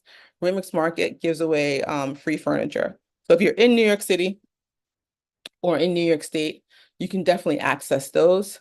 On the right-hand side, I have the Programming Librarian, which I think is awesome. An awesome site. I also have different things that you can make, different crafts. So that's open to everyone, and the links will be live when you get the slides. One thing I also want to highlight is Creative Bug. Creative Bug is a crafting platform. It's available free from the Brooklyn Public Library. Everyone that lives in New York State can get access to it, but also the Brooklyn Public Library has given access to all students, everyone 18 and under in the United States. can get a library card from the Brooklyn Public Library. So all of your students can get one of these cards and then get access to Creative Bug. And they're crafting programs. So if you're not a really crafty person, but you want to do crafts, you can go there. You can play it for your students and have them do the craft. So I know a lot of people might say, oh, I want to have a crochet club, but I can't crochet. Creative Bug will have a video of the crochet and they'll do it for you. And you can have a whole program without having to know how to do the craft. So no matter what no matter where you are with making your library and programming sustainable, there are places for you to go to get more information. Create and sustain partnerships outside of your school and explore creative ways to promote sustainability through your community. This we're not going to do, but it's a bookmark craft. So when you get the slides, you'll have this. And it's just a really easy way to do a craft with recycled paper, recycled magazines. And we're gonna skip. We're gonna skip this guy. And then we're gonna end with just me saying, thank you guys for being here. I think making your library sustainable is super important. And it's not just about sustainable in a green way, but sustainable where your library will be there in 5, 10, 20 years. So that's all for me. Thank you. Okay, now you made me go into Amazon and order some of those books. Thank you, Donna. Yay. You're I welcome. saw really a lot of good ones. Thank you so much for coming through today. Anytime. Thank you for having This me. was a great presentation. Thank you. Thank you. Thank you. Oh boy, you always have great ideas with your Zen self. Thanks again, hon. Appreciate Stuff. you. And stick Anytime. around, okay? Alrighty. Take care. All right. In the chat, you are going to find this is the last opportunity for you to register for today's $25 gift raffle. This is your last opportunity, as well as it's your last opportunity to register for the Demco Library Planner. So this is it. This is your last opportunity. Okay. So while you are doing that, I would like for my very last presenter of today for Boss Librarian PD, Rabia Kokar. Where are you? If you could turn your there you go. All right. I'm so happy to see you again, Rabia. This is your third time presenting, right? It is, yeah. Hi, Yes. everyone. You always give some really great, insightful ideas with your presentation. So thank you so much for coming back once again. Thank you for having me. Oh, It's yeah, of really course. exciting to kind of be back and see how like this has grown so much since the 3 years. It's so Yeah. cool to be part of this, and it's so powerful to see everyone here. Yeah, it definitely has grown. Yes. In more Yes. ways than you can believe, you will never believe. So I'm going to introduce you. Sure. And then I Okay. can share my screen. Should I check Yes, you now? certainly can. Okay, Rabia, take it perfect. away. We're so happy that you're here today. And I know I'm going to enjoy this one. So take it away, hon. Thank you so much. Hi, everyone. It's so good to be here. Thank you for this opportunity, and I'm really excited to be here. And we'll be using the chat as well, like if you want to comment or share anything as we go along. But I really wanted to talk about inclusive story time today and what that means and what it can look like. So just a little bit of an introduction. I'm an elementary school teacher in Toronto. I'm also a PhD student, an equity consultant, and really passionate about equity, literacy, and professional development and picture books and how all of that kind of comes together. So that's a little bit about me. And so our session today will really focus on part one will be like thinking about some theoretical concepts. What do we mean when we think about like inclusive story time, and what can it look like in our context? And then part two will be some practical strategies and considerations that we can bring into our own spaces in different ways. So some of the goals for our session today will be really to reflect on the key elements and role of story time, learn about inclusive story time theories and practices, and then plan short and long-term goals for our story time events, wherever they might be. So we're going to head into the part one, some of our theoretical concepts so that we can frame our work and our understanding. So if folks would like to share, I'd love to kind of have some story time moments. You can share in the chat. I'll open it up now.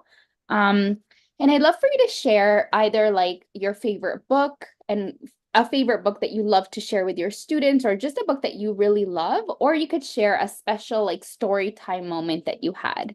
So I'll open the chat and maybe we'll take like 1 minute. So if folks want to share, that'd be great.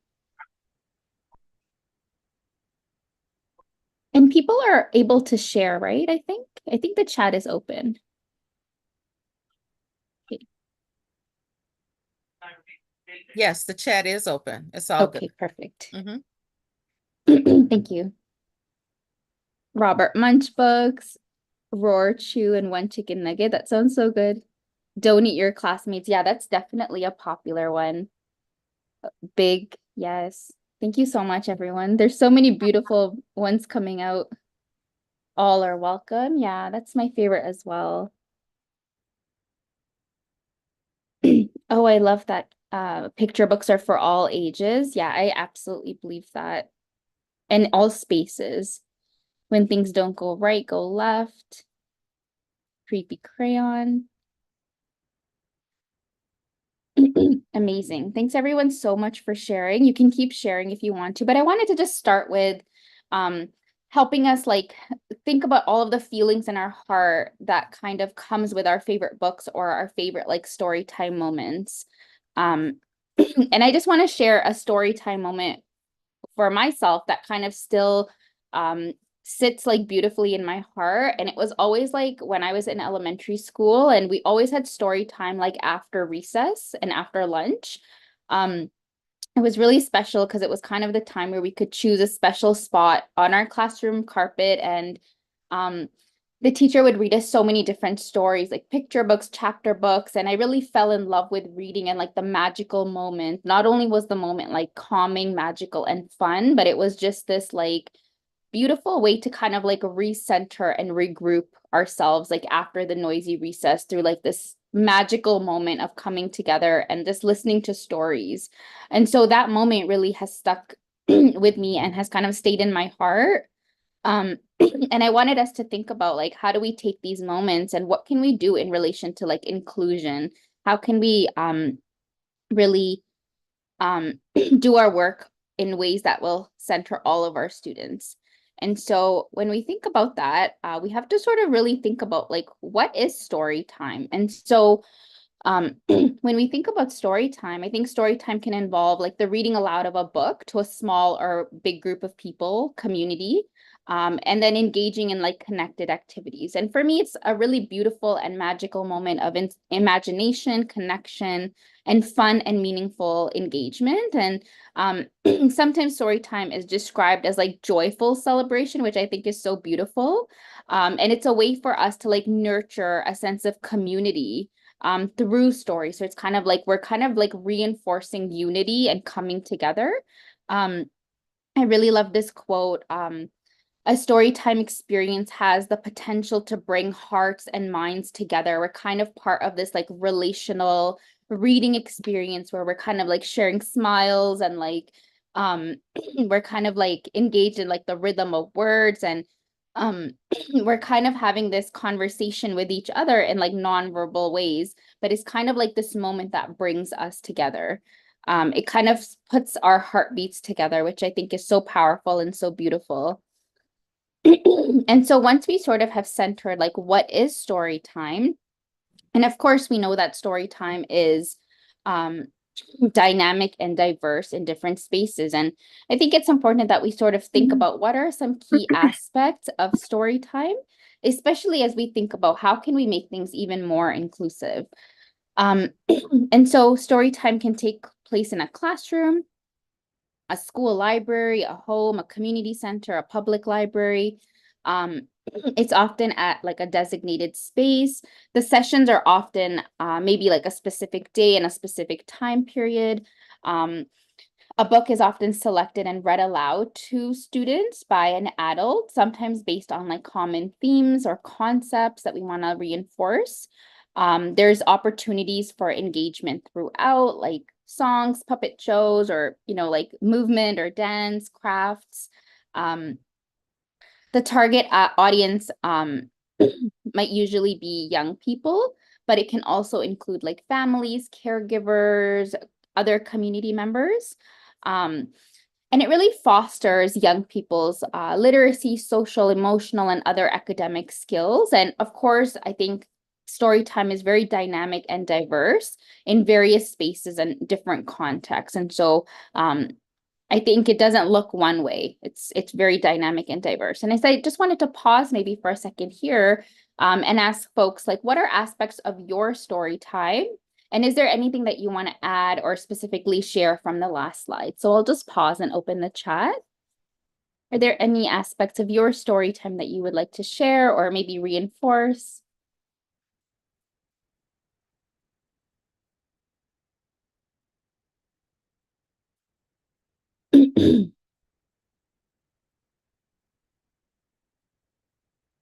Don't see anything in the chat, but if folks want to share as we go through, that's also fine. So just thinking about what are some of the key aspects of our story time. Oh, I see some stuff coming in.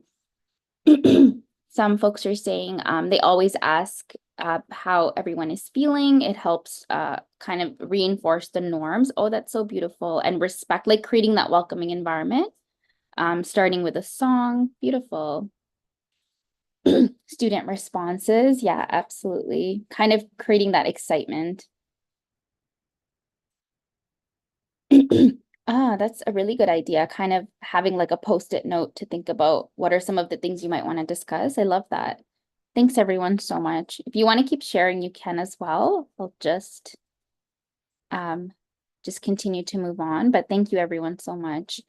Now that we've sort of talked about and thought about like what is story time, what are some of the aspects of story time, I really want us to think about, well, like what does inclusion have to do with story time? And I think we have to sort of think about what inclusion is. Inclusion is really about people of all identities, abilities, lived experiences being included and having the opportunity and accessibility to participate and engage fully in a space or an activity or an event. I think for me, inclusion is really about like investigating and questioning how things have always been done, who's always been centered, who's benefited, who's left out, and like what are the reasons for that. I think a big part of inclusion is thinking about how we can remove barriers and what are some of the intentional moves that we can take that will really positively impact the people and communities that we're working with and that we're serving. And so for me, inclusion is really about like individual, but also systemic actions that we can take based on where we are or how we serve our spaces. And so really thinking about like, how do we make this event or this space inclusive for everyone? And so I think, another thing as I was making this presentation, I think this presentation could have also been called like social justice and social justice during story time. And I really think inclusion is a way for us to like move towards social justice, which is really to examine like what's happening, where are the oppressive, like what are the oppressive forces that are in our society, in our spaces, and how do we commit to creating change that's going to have an impact on those we directly serve? So what are those individual things we can do? And what are those systemic things that we can do? And so when I was thinking a little bit about how inclusion can help us work towards social justice during story time, especially for young learners, I think this is one of the ways that we can kind of like tangibly bring social justice to story time. So I kind of thought about it in like 4 like frames, and they kind of all connect with each other, and we should be doing like all of them, and it's not really like a checklist, but I think one of the ways we can bring inclusion and social justice to story time and how we choose the stories and how we really do the activities is to help children like develop awareness and respect for self, but also for others. So really thinking like mirrors and windows, like that analogy. I think it's also helping children understand their own, but also like other people's experiences in the world. It's about examining local and global issues and topics of unfairness and inequity. And I think it's also about learning the tools and thinking about how we can commit to individually and sort of like systemically creating change so that it can be fair for everyone. So I kind of I guess sort of like mapped it out and thought about what would it look like for young children? How do we do this work specifically for young children? And I think part of that is helping us think about like, what is the purpose and role and goal for and of story time? How can we use story time to really help our children work towards social justice and equity and inclusion? And I really love this quote by Paulo Freire, who says, we want to help our children read the word and the world. And I think it really spoke to me because, story time is really a place where we help our children learn those literacy and social academic skills, but it's also a place where we can help them learn and understand the world and their role in creating change. And so not only are we, fostering a sense of joy, a love of reading, library literacy, but through embedding social justice in how we do the work and embedding inclusion, we can really help young people and young children think about things critically, but also think about how they can create that change. And books can be one of the ways that we springboard these important topics with young children, and we kind of take out the gems from the books and then do those different activities. And so I want us to sort of I guess like reimagine the purpose and role and hope of story time. As much as we want to kind of just like read a book to children, we also want to think about what is going to be the long lasting impact of that story of that book. And I am reminded of these beautiful quotes that, most children are, really critical thinkers before we silence them. And children are like a hope and a promise for our world and the type of world we want to create. And I think story time has a role to play in creating the type of world and the type of communities and the type of young people that we would hope would be part of our spaces. And so part one really helped us sort of think a little bit about what are those common, keywords and key themes, and what does that look like in our spaces? And part two, I'd love to share some strategies with you, and I'd love to hear some of your own strategies as well.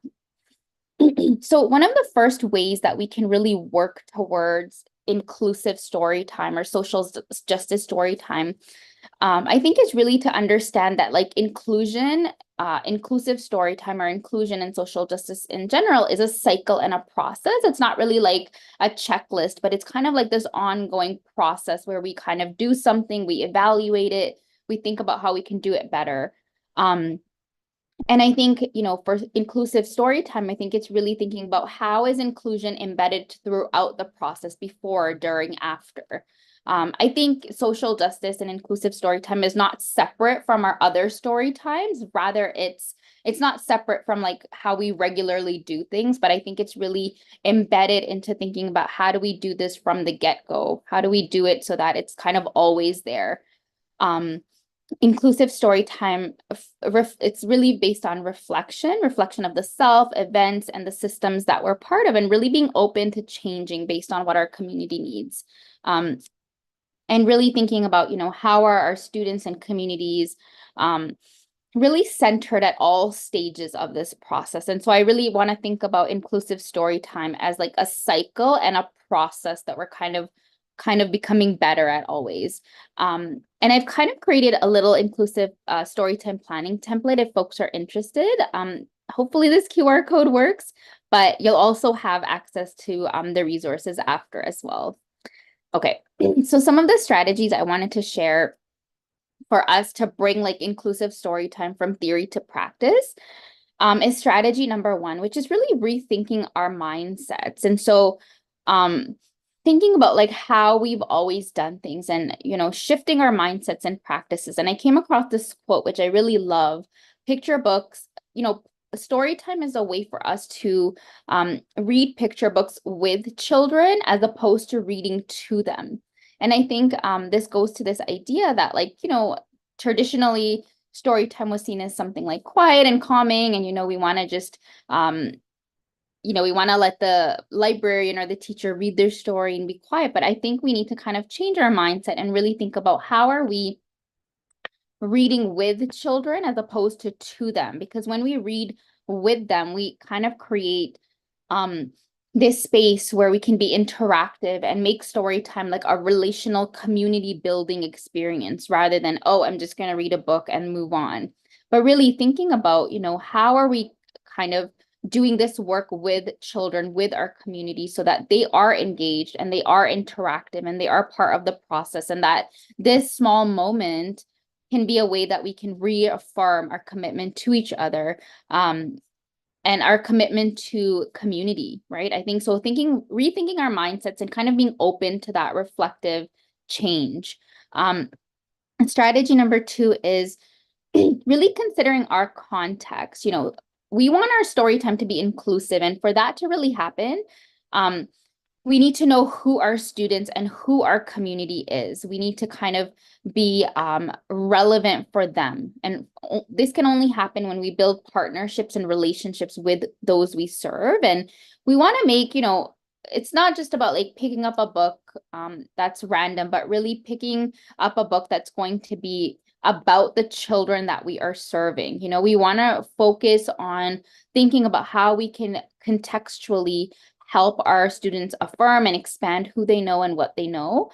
And we want to, pick out topics and themes and ideas and issues that are relevant for our school, our classroom, our community, our library. So I think when we're thinking about inclusive story time, we really have to center our context. We want to design it for those we're serving. And so I think that's us kind of moving away from just maybe printing off something. Of course, we always print things off, and that's fine, but thinking about how can we tweak it and make it fit for our community, or how can we design for our community so that, our students can see themselves being served.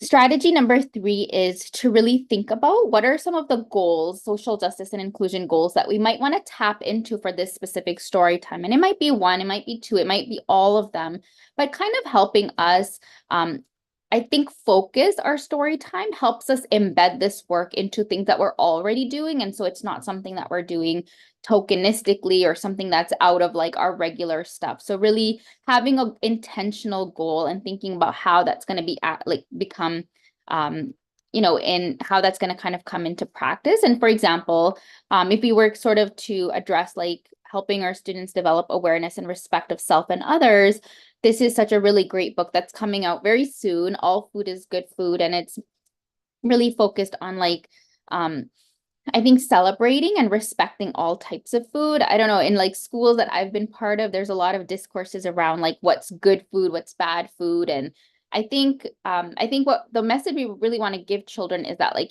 food is good. It like sustains your body. It's good to have a balance. And this book really creates space to honor the different cultural foods, and to think about how we kind of measure things and how we label good food, bad food, and what does that actually mean, right? And so that could be a way we sort of highlight or bring those sometimes tricky conversations to young people. And if we were sort of like going to kind of address these 2 goals, like examining some local and global issues of unfairness and inequity, and learning tools to kind of think about how we can create change, I think these books would be really great, because The Last Stand is all about like Black farmers and the racism that they've experienced, and how that's impacted them locally and globally. But it's also a celebration of like Black farmers taking action and taking their stories and taking their narratives back, and really thinking about how, their practices have always sustained communities. And so I think this would be like a really great and beautiful story to kind of think about what are some of those local inequities, and what are people and what are like farmers and what are like storytellers doing to highlight and center these really important stories. Strategy 4 would be really to just engage in like critical book selection. Like, what are the books that you're bringing to your students? You know, it's great to have some of those like classic books that we know we might use for story time, but who are those classic books really serving, and are they contextual? Are they relevant for our students? What are some books that we can start with that will really affirm and expand who and what they know in the world? And how can we do that, you know, in relationship with our context and our families and students that we serve? So really thinking about choosing the book and choosing the right book. And so strategy 5 is really like using the book that's going to be exploring relevant topics. No tool is more powerful than a picture book. And I really feel like we need the right tool to have like the right type of discussion or the right type of topic. The tool helps us springboard the topic. And so considering like why this book for this topic for these students. And I think I'm really passionate about starting with like local topics and local relevant issues, and then kind of expanding to global ones. And so I might pause here for a second if we have a second here. I want us to sort of think about like what are important topics and themes that would be relevant for your students in your community. Is it like friendship? Is it like, you know, community helpers? What are some of those themes that you can kind of broad themes that you can kind of position, and then you can get different, you know, lived experiences that you can kind of reinforce there. And so I'll just leave you to kind of think about this question, like what are some of those important themes in your specific community, and what role can books play in bringing those themes to your young children, and how can they kind of like springboard all of this really beautiful work with inclusive story time. So I'll just move on for the sake of time. I just checked. Okay.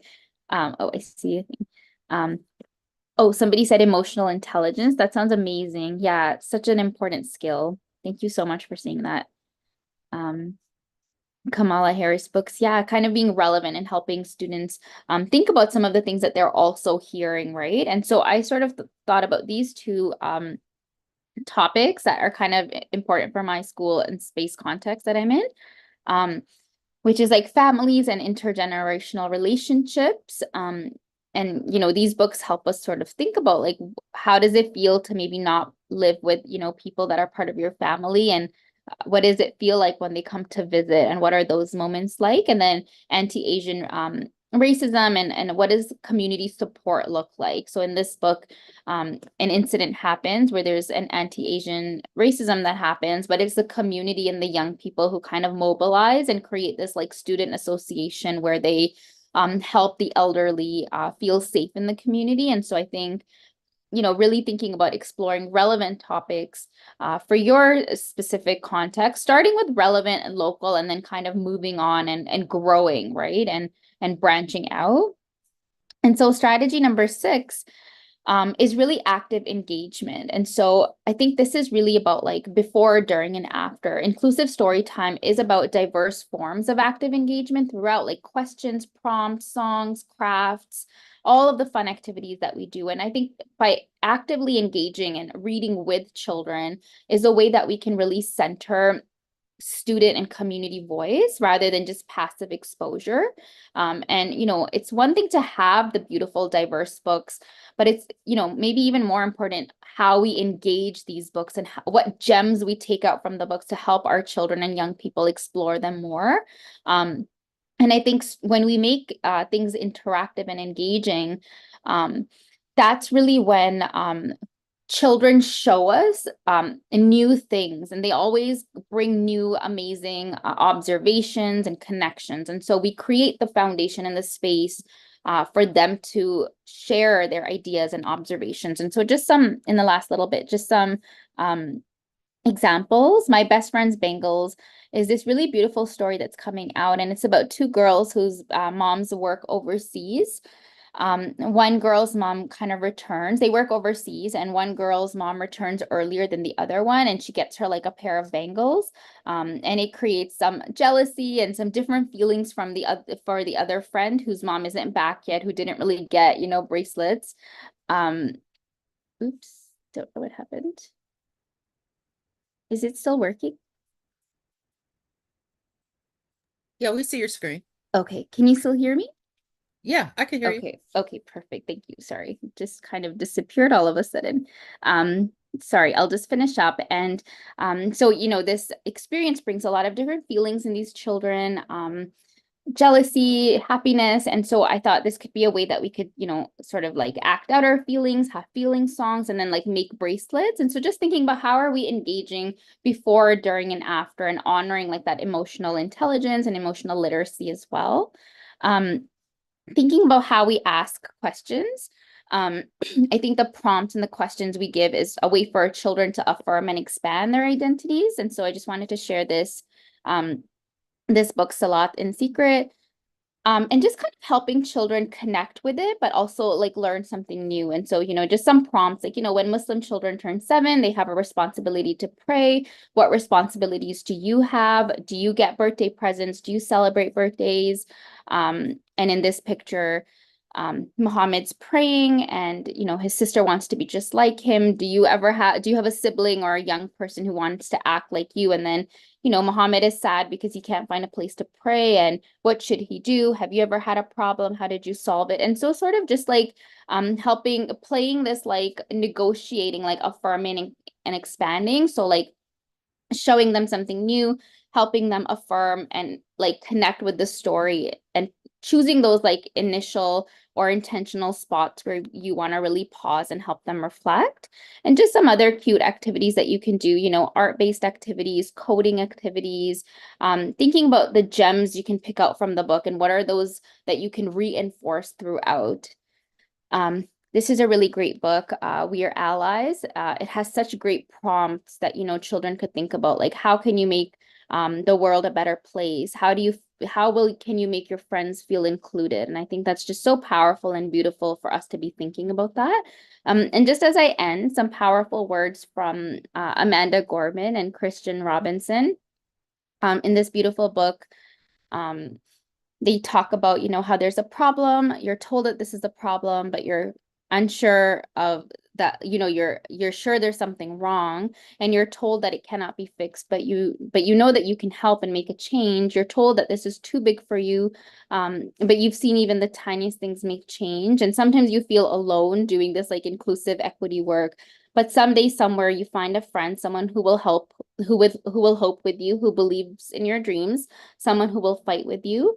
And you make a promise to each other and you say there's a problem, but it is our problem together, so we can fix it together.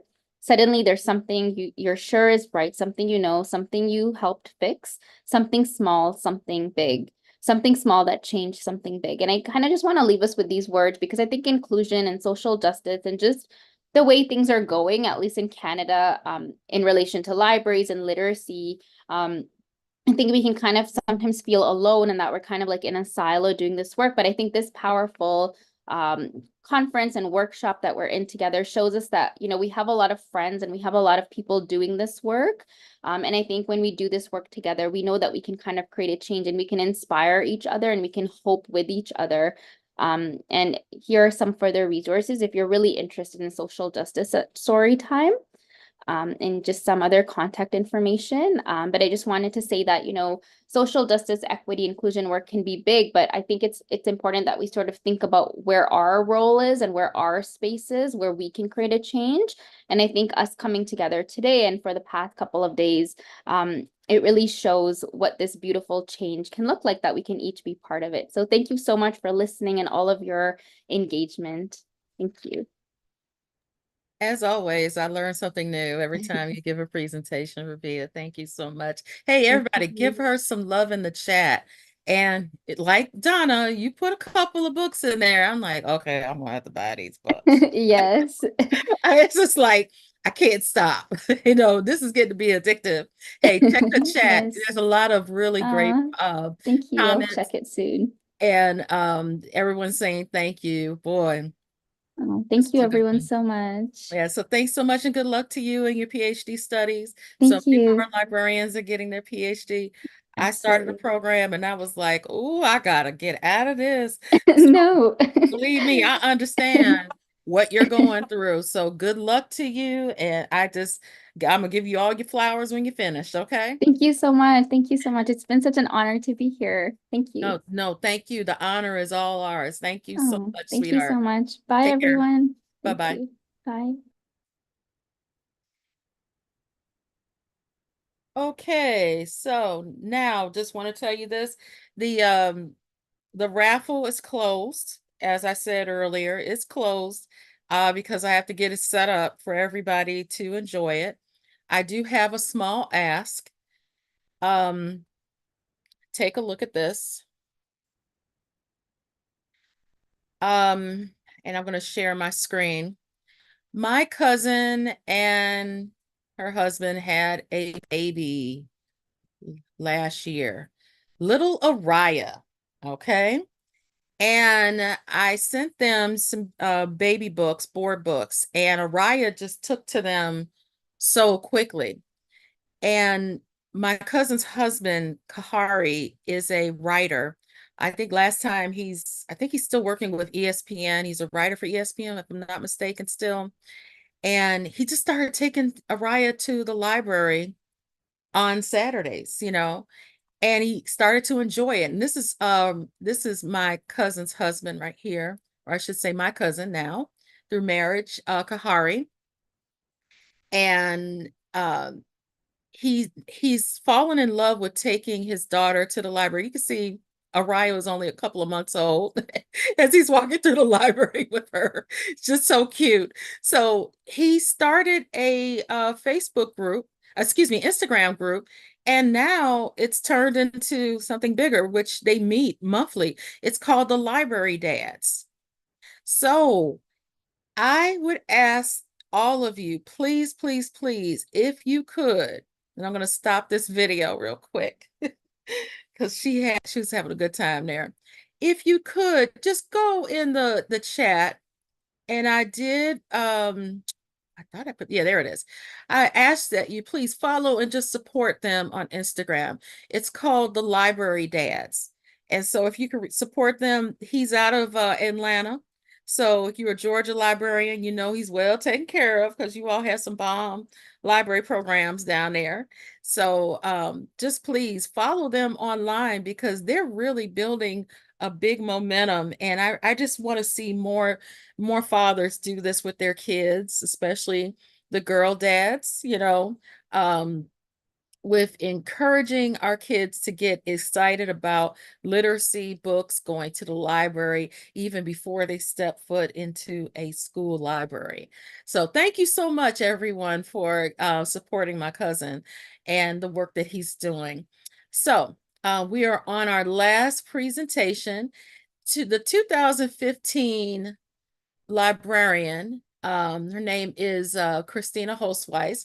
She could not be here today, and she sent a recording about time-saving tips with doing the work of a school librarian, a very busy school librarian. So I really would like for you to pay close attention to the work that she's talking about, her tips that she has. It's all aligned with her library planner. So I hope you will enjoy this recording, and immediately at the conclusion of this recording, I will be doing the raffle, not only for the gift cards, but also the raffle for 10, count them, 10 library planners courtesy of Demco. Yes, they're one of our sponsors. All right, y'all, I want you to enjoy. Hello everyone, I'm Christina Holzweiss and welcome to my session, Time-Saving Tips for School Librarians at the Boss Librarian and Friends Back to School Virtual Professional Development. Before we begin, I'd like you to imagine if you had an hour given to you each day. How would you use this time to make the biggest impact on your students and staff? Now, I know you don't have that extra hour, so let's focus. What is a challenge that you are facing right now?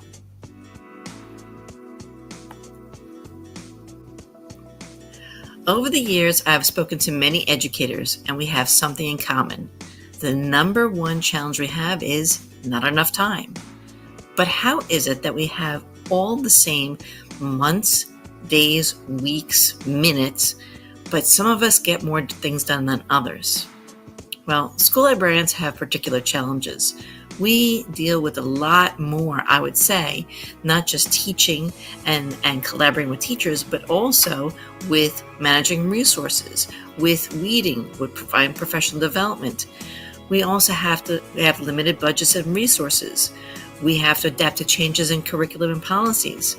We have a lot on our plate. These are just some of the challenges that school librarians have told me over the years.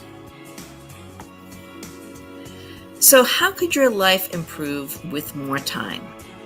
Many people look at us as school librarians and think, oh, wow, what a pleasure that would be to sit and read all day long. Well, obviously we are not doing that. It's part of our job to do that, to curate the resources and to read books for our students and recommending books, but we don't sit around reading books all day long, although we wish we could. Think about it. How could your life improve if you had more time? Here is a list of benefits that we would have with more time. We'd be able to improve our productivity, enhance collaboration, efficient use of resources, ability to implement new initiatives, and increase job satisfaction. Many times we need to say no to things for our own self-care. There's just so much we can do in the day. But these are some of the benefits that would improve our lives as well as our library program. So today we're going to talk about some tips to give us more time.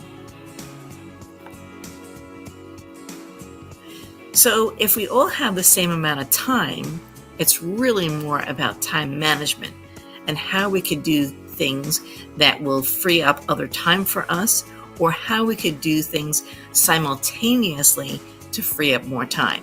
So let's see if we can manage our time. So let me let you in on a little secret. I have difficulties with time management. So what do? I listen to podcasts, I read books, I watch YouTube videos, and I try to find ways to manage my time better so I can get more done. So I'm going to teach you some tricks and tips that have helped me during this session.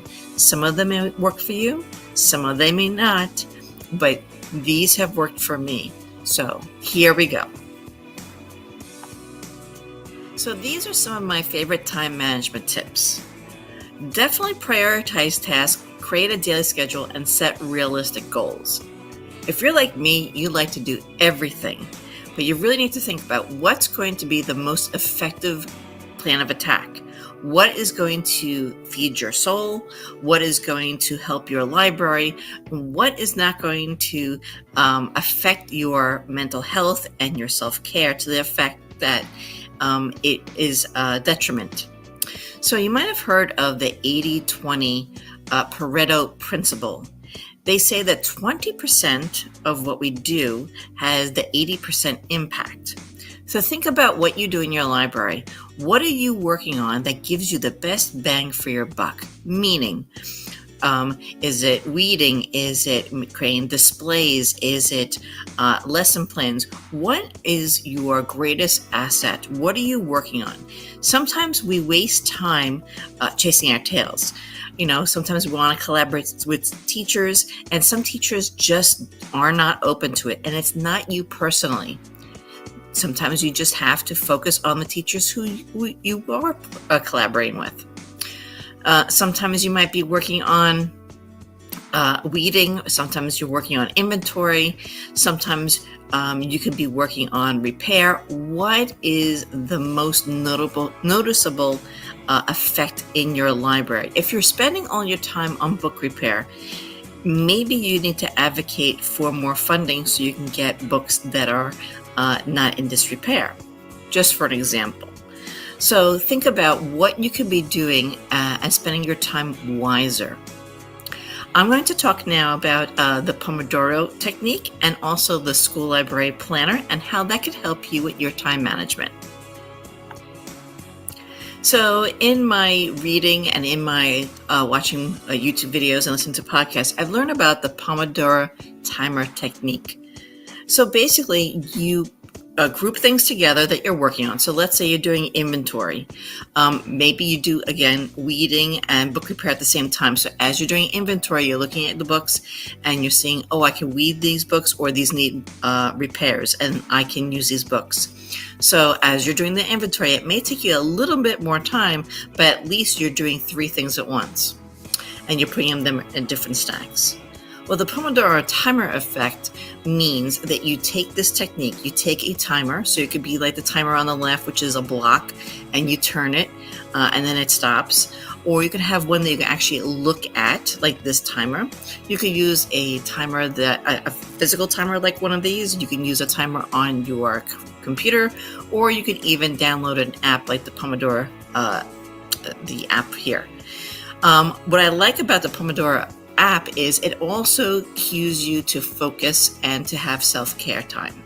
So you would basically block out maybe 15-20 minutes to do a block of work, and then put the timer on for 5 minutes of self-care. So you're not working 30 minutes through and getting burnt out working on something. You're actually working in chunks of time. So for example, let's say it's your prep time. And you want to work on some reading and you want to collaborate with teachers. So you might put the timer on for 20 minutes and work on one section of your library, not just a whole Dewey section, but maybe focus on one bookcase, maybe 3 shelves. Really make it manageable and realistic. Put the timer on, get the job done, and then when the timer goes off, take your 10-minute break. And let's say you're taking a break, you're getting some steps in, you walk around the school, go down to the main office, get your mail, maybe talk to the secretary about something, maybe talk to the principal, and on the way back, maybe stop in a teacher's room and drop off a book that they had requested. So again, you can chunk your time, but you can get more done in that time with the Pomodoro timer technique. So check it out. Either buy one of these small timers, or you could put it on your watch, or you can put it on an app. Another way is to use just pen and paper. So you can download habit trackers or learning trackers on the internet. They also have them. They have pads of them that you could purchase. These are 2 that are actually available through Book Creator. If you have a Book Creator account and you are able to use the graphic organizers, these are 2 graphic organizers that I created for Book Creator, and they have included them in their library. So in the habit tracker, you can track how many times that you've worked on your weeded collection. You can how many times that how much time you spent ordering books. But you could also add things like drinking water, walking around the school, connecting with teachers. So you could use that in the habit tracker. And the learning tracker you could actually use for your professional development, or you can even give it to their students or what they've learned. So you can take the little check marks and just put them in the chart for the habit tracker or the learning tracker. And again, these are available through Book Creator. One of my favorite ways of saving time is to harness the power of AI. So I love Goblin Tools because it doesn't require users to sign in. So this is perfect for students. And you can also use it for yourself for making to-do lists and breaking down tasks into smaller subtasks. So what you have to do is go to the Goblin Tools and choose the Magic To Do feature, and then type in some kind of topic or task that you want to complete. So I put in planning an interactive hour-long workshop for school librarians about time-saving tips. And you can add your own subcategories and your sub-steps in between, as many as you like. Or you can use the little magic wand over there, and that's the AI. And you can create sub-steps and then sub-sub-steps. And you can create a long to-do list if you like, or make it short and sweet and make it more general. I love the Goblin Tools Magic To Do because it saves me time organizing my thoughts and planning what I'm going to do. Again, I think it's great for students to make to-do lists. You can make research plans. You can talk about a workshop you're going to give, or even professional development, or maybe even type in weeding or circulation or collection development. And then when you're finished, you can just check off the little square, and it puts a line through the task, and you can just download the tasks that you still have left, or you could just make this a running to-do list. So this is a really great tool called Goblin Tools. So if you remember what I said at the beginning of this session, that I am not very good at managing time. So I try to find ways to force me into managing my time wiser. So the school library planner actually came about because I was looking for ways to manage my time and organize myself. And then I put it out there. I asked people, would you be interested in this kind of a planner? Would you like it digital? Would you like it printed? What pages would you like? And over the 3 years that we've printed this planner, it has improved because of user feedback.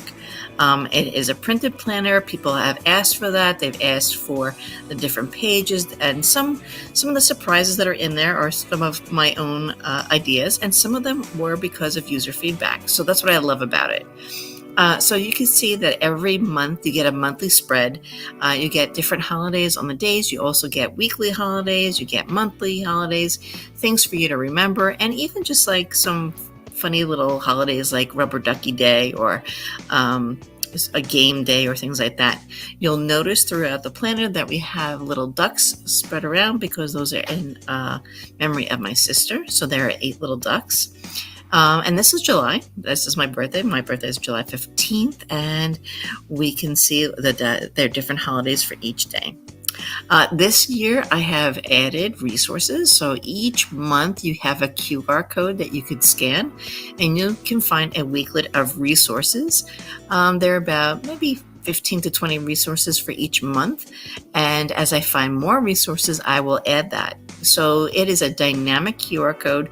And then I just add more resources during the year that I find. Now, in the planner, you'll get 2 pages of lined note paper, and then you have these 2 pages. So one has dots. People ask for dots because they want to do some sketchnoting or charts, and they didn't necessarily want lines. And then we have the infographic page. So in this page, you can collect your data each month, and then if you have a meeting with your supervisor or you're making an infographic, or at the end of the year, you want to make an end of the year report, all you need to do is go through the different months and write down your data that you collected during that time. Now, you can use your circulation program if you want to collect data of circulation stats, but this is more anecdotal. So it's what's the usage, it's your professional development, your goals. So it's a little bit more reflective. And this is a really great way during the year to write down, what your goals are and your reflection of how the month went. And then as you prepare for the next school year, you can see what you did that month that you really thought worked well, and what did not work well. You can have time to reflect on it and then change to make improvements for the following year. Now, this is a planner. I wouldn't say it's a plan book because there really is enough room to put in an entire lesson plan. I don't think any planner actually has enough room to do that. So here in the planner, you could see that we have a weekly spread. The weekends are not included. This is just for work. Weekends are included on the monthly spread. So you could write down, those special birthday celebrations or vacations or whatever you're doing on the weekend. But for the week, you'll get the word of the week. Some people use that for morning announcements, or they use it for just prompts for the students. You'll see there's a quote on the bottom, and then at the top there's a win for the week. I really think it's important for us to reflect on what works and what we're doing that's awesome. There's enough time that we can reflect on how we can improve, but I think we need to really pat ourselves on the back because every day we're doing something great. And at the very top, you see that this time we are redirecting people to look at the tips that are in the back, which I'm going to show you later. So there's a little encouragement. There's just a reminder to read the tips in the back to help librarians improve their library program. Here we see some of the forms that we have in the planner that will save you some time. We have grant writing tips, book requests, reading logs, children's literature awards, needs assessment. There's even a habit tracker in here like I showed you before. Lots of great forms that will help you. Any librarian from K to 12 can use many of these forms. And I like the fact that when I can carry this around, I can go to faculty meetings. If someone mentions something very quickly, I could put it into the book request form, or the planning a book fair, or curriculum mapping. I don't have to go back to my library. I don't have to go back on the computer. I don't have to write it in my notes, in my phone, and lose it later on. I can carry this to my faculty meetings, and I can quickly jot down notes. They're really great for bringing to department meetings. And I just find the pen and paper, it just works for me much better because it's the kinesthetic activity of writing something down and checking it off when it's done that really helps me out. You can see that I've tried to save you time on the tip table of contents. We had a user suggest that the librarian tips that were shared last year and this year, that they be arranged by category. So we have done that. So if you're interested in advocacy or collaboration or promoting reading, you can go straight to the back and to the tip table of contents. Again, we're trying to find new ways to save you time. And then in the back, you'll have tips from librarians from all over the country. You'll see their photograph. You'll see a little description about them, their social media, so you can connect with them. They have book recommendations. So if you want, if you're looking for some books to add to your collection or your to be read list, there are some great recommendations. And then their tip. So you have professional development at your fingertips whenever you want. And again, if you like their tip, you can just follow them on social media. So organizing your physical space can also save you time because you don't have to worry about where things go and where to find them because you know that you've organized your space. So create different zones in your library. Optimize your furniture layout for accessibility, or purchase furniture that bowls as two different purposes.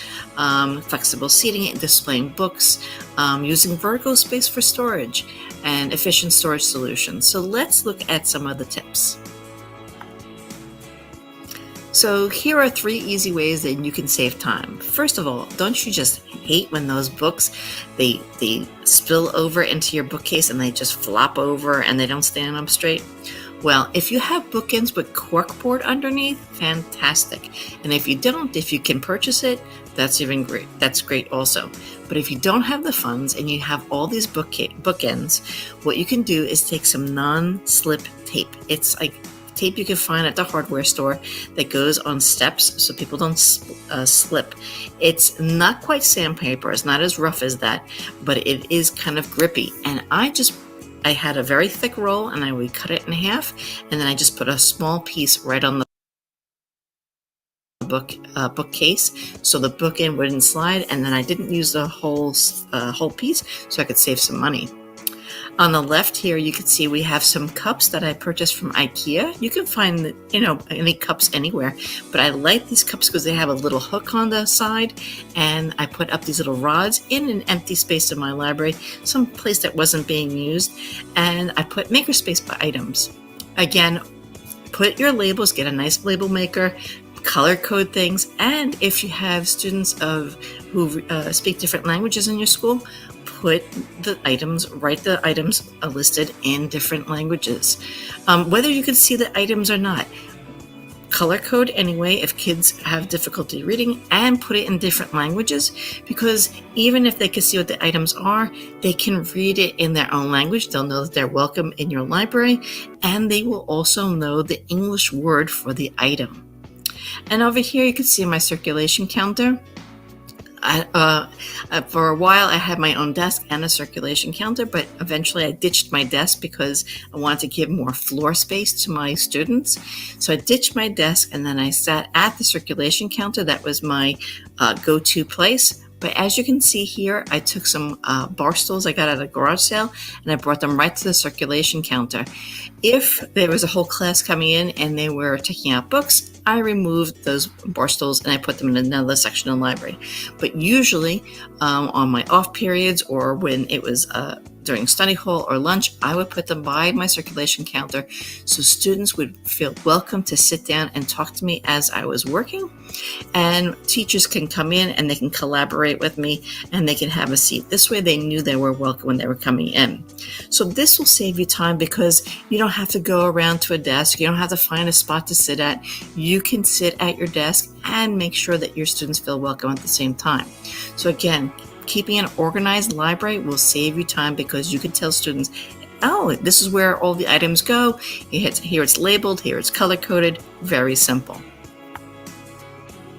As you can see here in these photographs, here are some of the zones I was talking about.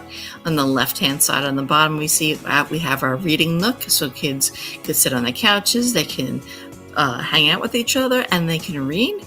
And on the right-hand side, we see part of a class they are working.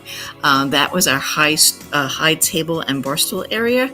And here we have a student using a hospital tray. Those are really good to use. Hospital trays are, you can lower them so students can use them with their regular chair. They can use them as stand-up desks, and you can also use them as bar stools. So instead of buying multiple pieces of furniture, buy something that you can transform. Basically, those sit-up and stand-up desks are really great, or even the tables that flip up into room dividers or dry erase boards. Try to find furniture that you can use for double usage instead of cluttering your library with lots of furniture.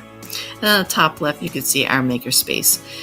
So students know exactly where things go. So things are labeled, there are different bookcases, different spots, baskets, boxes. So kids know exactly where things go. So have different zones in your library so you can direct kids to the makerspace, the reading area, the collaborative area, so forth. So labeling my bookcases was a game changer. So I did de-Dewey our fiction section. So we had our fiction section broken up into historical fiction, realistic fiction, sports fiction, fantasy, suspense, things like that. The nonfiction we did not de-Dewey. Because I just felt like the students aren't going to use Dewey in the public library, and they might have used Dewey in the elementary school, so I wanted them to be comfortable with using the Dewey system. But what I did do was I made it very user-friendly. I labeled all of the bookcases by a letter, not a number, because I didn't want them to confuse the number of the bookcase with the Dewey number. So a letter, and also I put the Dewey numbers underneath so they would know. So as you can see here, at the end of bookcases, I put them into like sheet protectors, and then I placed them on the bookcases. So if I had to change them out, it would be fine. I could just take the paper out and put a new one in. And then on the actual bookcases at the top, you could see that one in the middle with the green.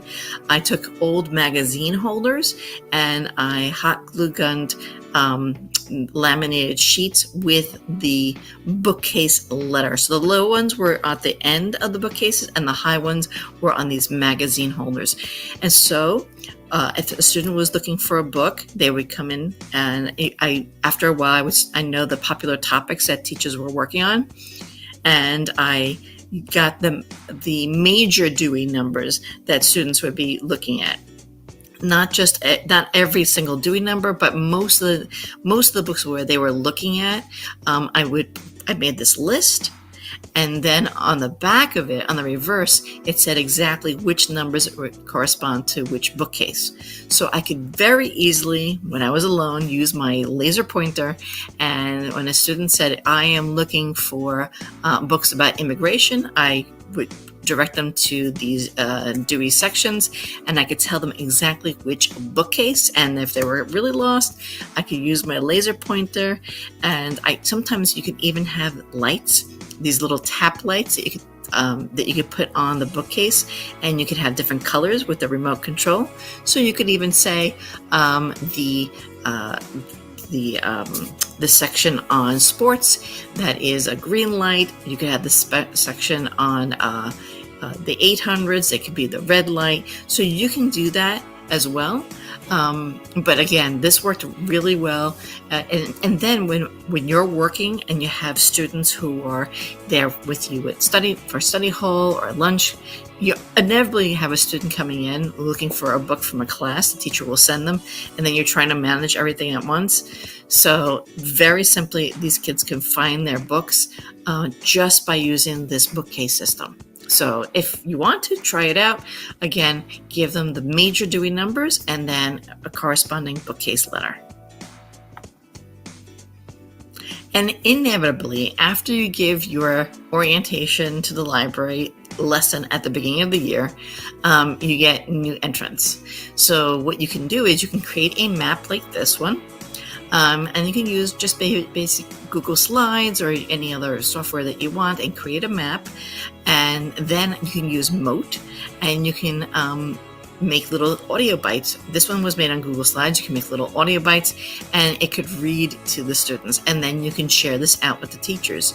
So even students who are brand new to the school, they can still learn about the library. Again, you can email this out. This could be put in a newsletter. It could also be on your library website, on your school website. So students who are new to your school, who have missed your library orientation, can still learn about your library visually and through audio. So there are many ways that you can save time by outsourcing, crowdsourcing, and automating tasks. My number one tip is to involve your students. In my library, I had a group of textperts and who helped me do everything. So always get students to help you. So let's look at that picture of our students. Yep, these are my textperts, and here they are at their textpert table, and they had name tags. They would help in the makerspace. They would help students put things together. They would help students they would recommend books. They would take care of all the wires with all of our Chromebooks. They would let me know if there was any part of the library that needed some sprucing up, any books that were laying around. They would collect them, bring them to me. Those were my textperts. They were a really great group of kids. And I even brought my textperts to conferences. When Flipgrid visited us, our textperts were there to welcome them. And here my textperts are at a conference, and they're meeting some teachers talking about our program, and they're teaching them a whole bunch of technology. So having a textpert team in your library is fantastic, because you can also create an ambassador program where the students can turnkey technology in the library and in the classrooms. So when I loaned out our Breakout EDU kits, for example, I had students in the classrooms who could help the teachers. So I had a list of textperts that I shared with their teachers, so they knew who in their class was proficient or at least well aware of some of the technology and the strategies that we were using. So really great time saving for you and great time saving for your teachers. And again, outsourcing and crowdsourcing. Definitely work with other librarians and work with other teachers. Here are two examples: the Digital Librarian Survival Toolkit and the Epic ebook of web tools and apps. Both were crowdsourced during the pandemic. They are digital ebooks that were created on the Book Creator collaborative platform. And again, these are fantastic resources that you can use because they were crowdsourced. I was looking for a way to help my own teachers. But again, I always say the smartest person in the room is the room. And so instead of me just writing a whole bunch of tutorials and recording videos on my own, I just put it out on social media who'd like to join, and we came up with these 2 books, and they have been read all over the country and actually all over the world. Another way you can automate your information is through Canva. So you can use Magic Write, which is like ChatGPT. You can write grant proposals. You can write college recommendations. You can write make lesson plans using Magic Write. And then once you're in Magic Write, you can use the Magic Switch. You can convert your written document to a presentation.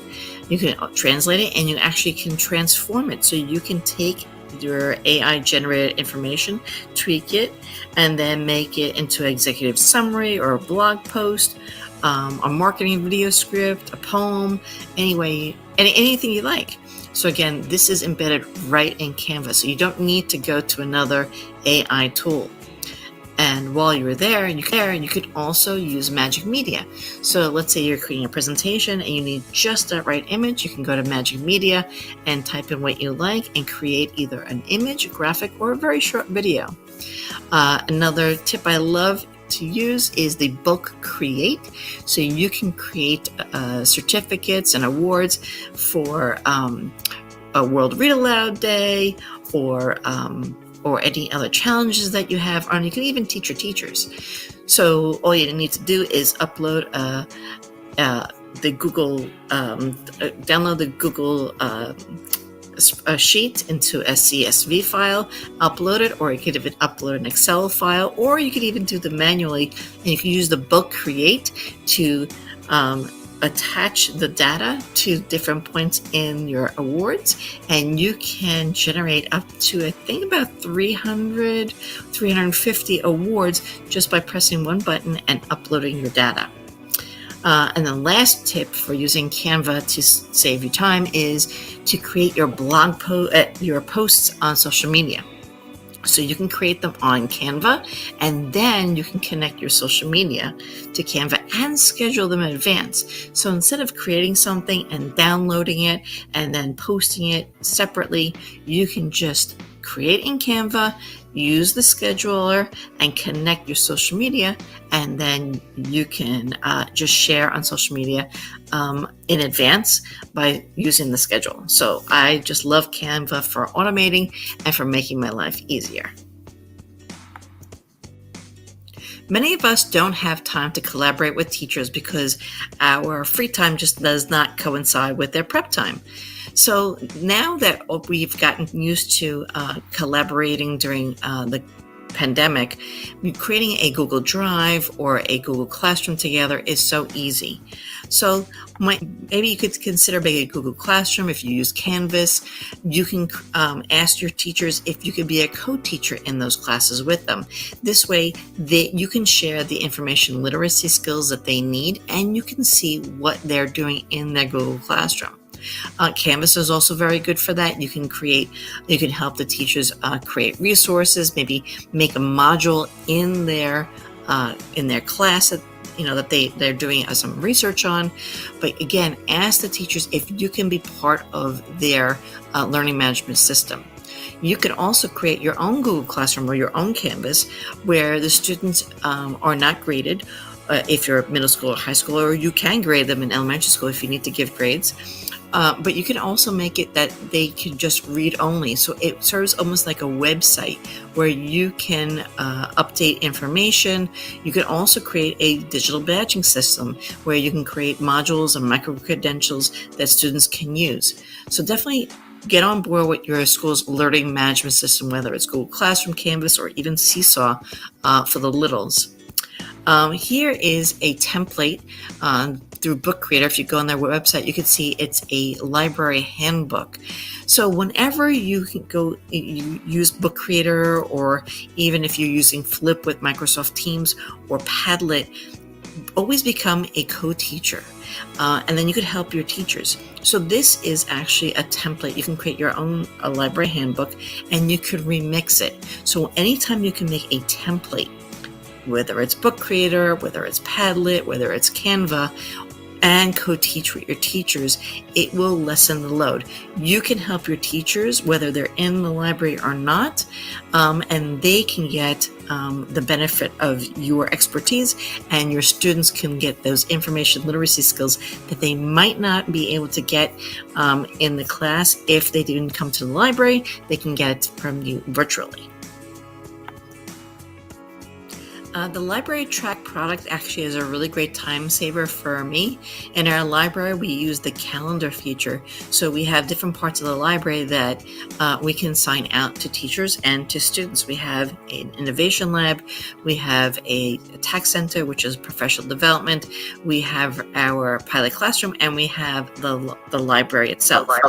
So we can actually schedule our lessons, and we know who's in which parts of the library, whether we're working with them or whether they're just borrowing the space. I did notice that Library Track has a collaborate feature, so you can actually communicate with teachers if they're doing any projects, and then you can find out, when they're doing their project and what resources that they need from you. So I've never used a collaborate feature, but I think this is something I might look into. Another thing that I like to do is I will email teachers, but I will schedule the emails. So if I know right now, I scheduled some emails at the end of the school year in June that will come out in September, that they will be released. I schedule them through Outlook. And so as soon as something's in my head, I will write it down. I will write it as an email, and I will schedule it for the future. And this way I don't need to write it down. I don't need to remember to do it. It's already scheduled out when it's in my mind. So scheduling emails in advance is a fantastic idea. It is such a time saver.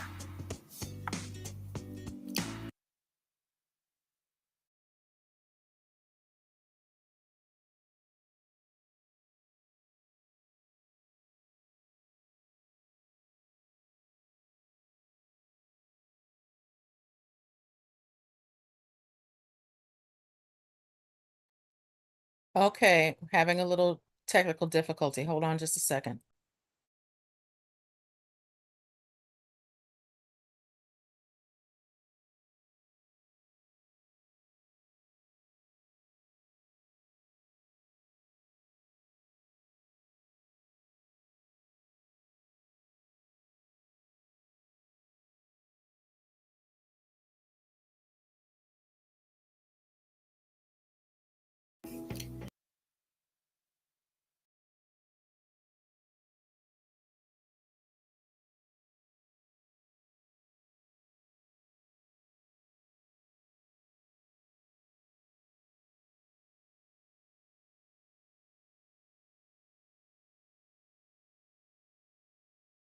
From your library. You can watch this on your own time. There's nothing like the vibe that you get from a conference when you see people that you know and that you've met through social media, or even just the feeling that you get at a conference. It can't be replicated virtually, but these are some ways that we can develop as technology leaders, as thought leaders, as leaders in literacy, that mostly in our districts, sometimes they just don't provide the professional development that we need.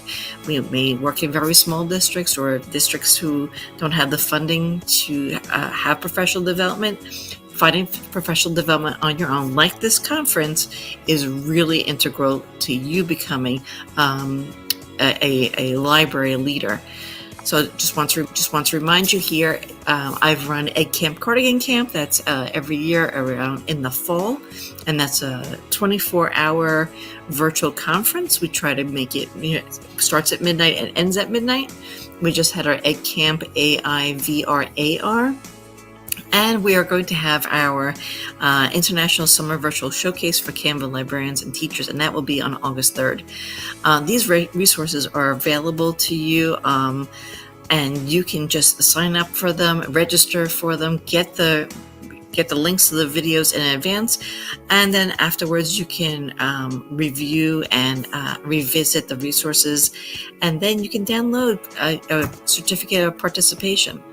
So again, seek out these professional learning opportunities because they will help you save time, because you will learn about the latest trends and the latest ideas in the school library world. So again, you now have saved time. You have a multitude of ways that you can save time through digital sources, through just prioritizing, through the planner, different ways that you could save time. Now you have to think, how will you make use of your time to make the biggest impact?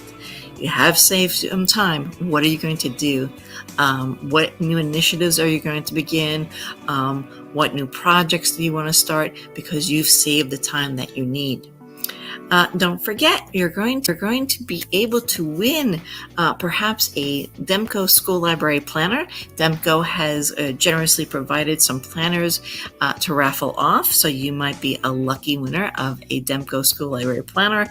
And please join our Facebook group. I'd love to hear your feedback. This planner is basically crowdsourced ideas from users all over the country, and we just keep making it better and better because the smartest person in the room, like I said, is the room. So thank you everyone for this time-saving tips session, and please connect with me on social media, join one of our Facebook groups, and I hope you have a great school year.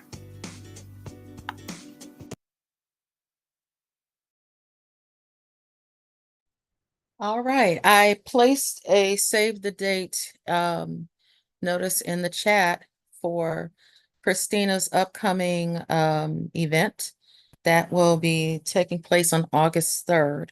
You have to kind of go through the site and you'll be able to sign up. I signed up, and the cool thing is that everything is recorded and you're able to watch it, online. Yeah, and of course, Christina always has some great ideas.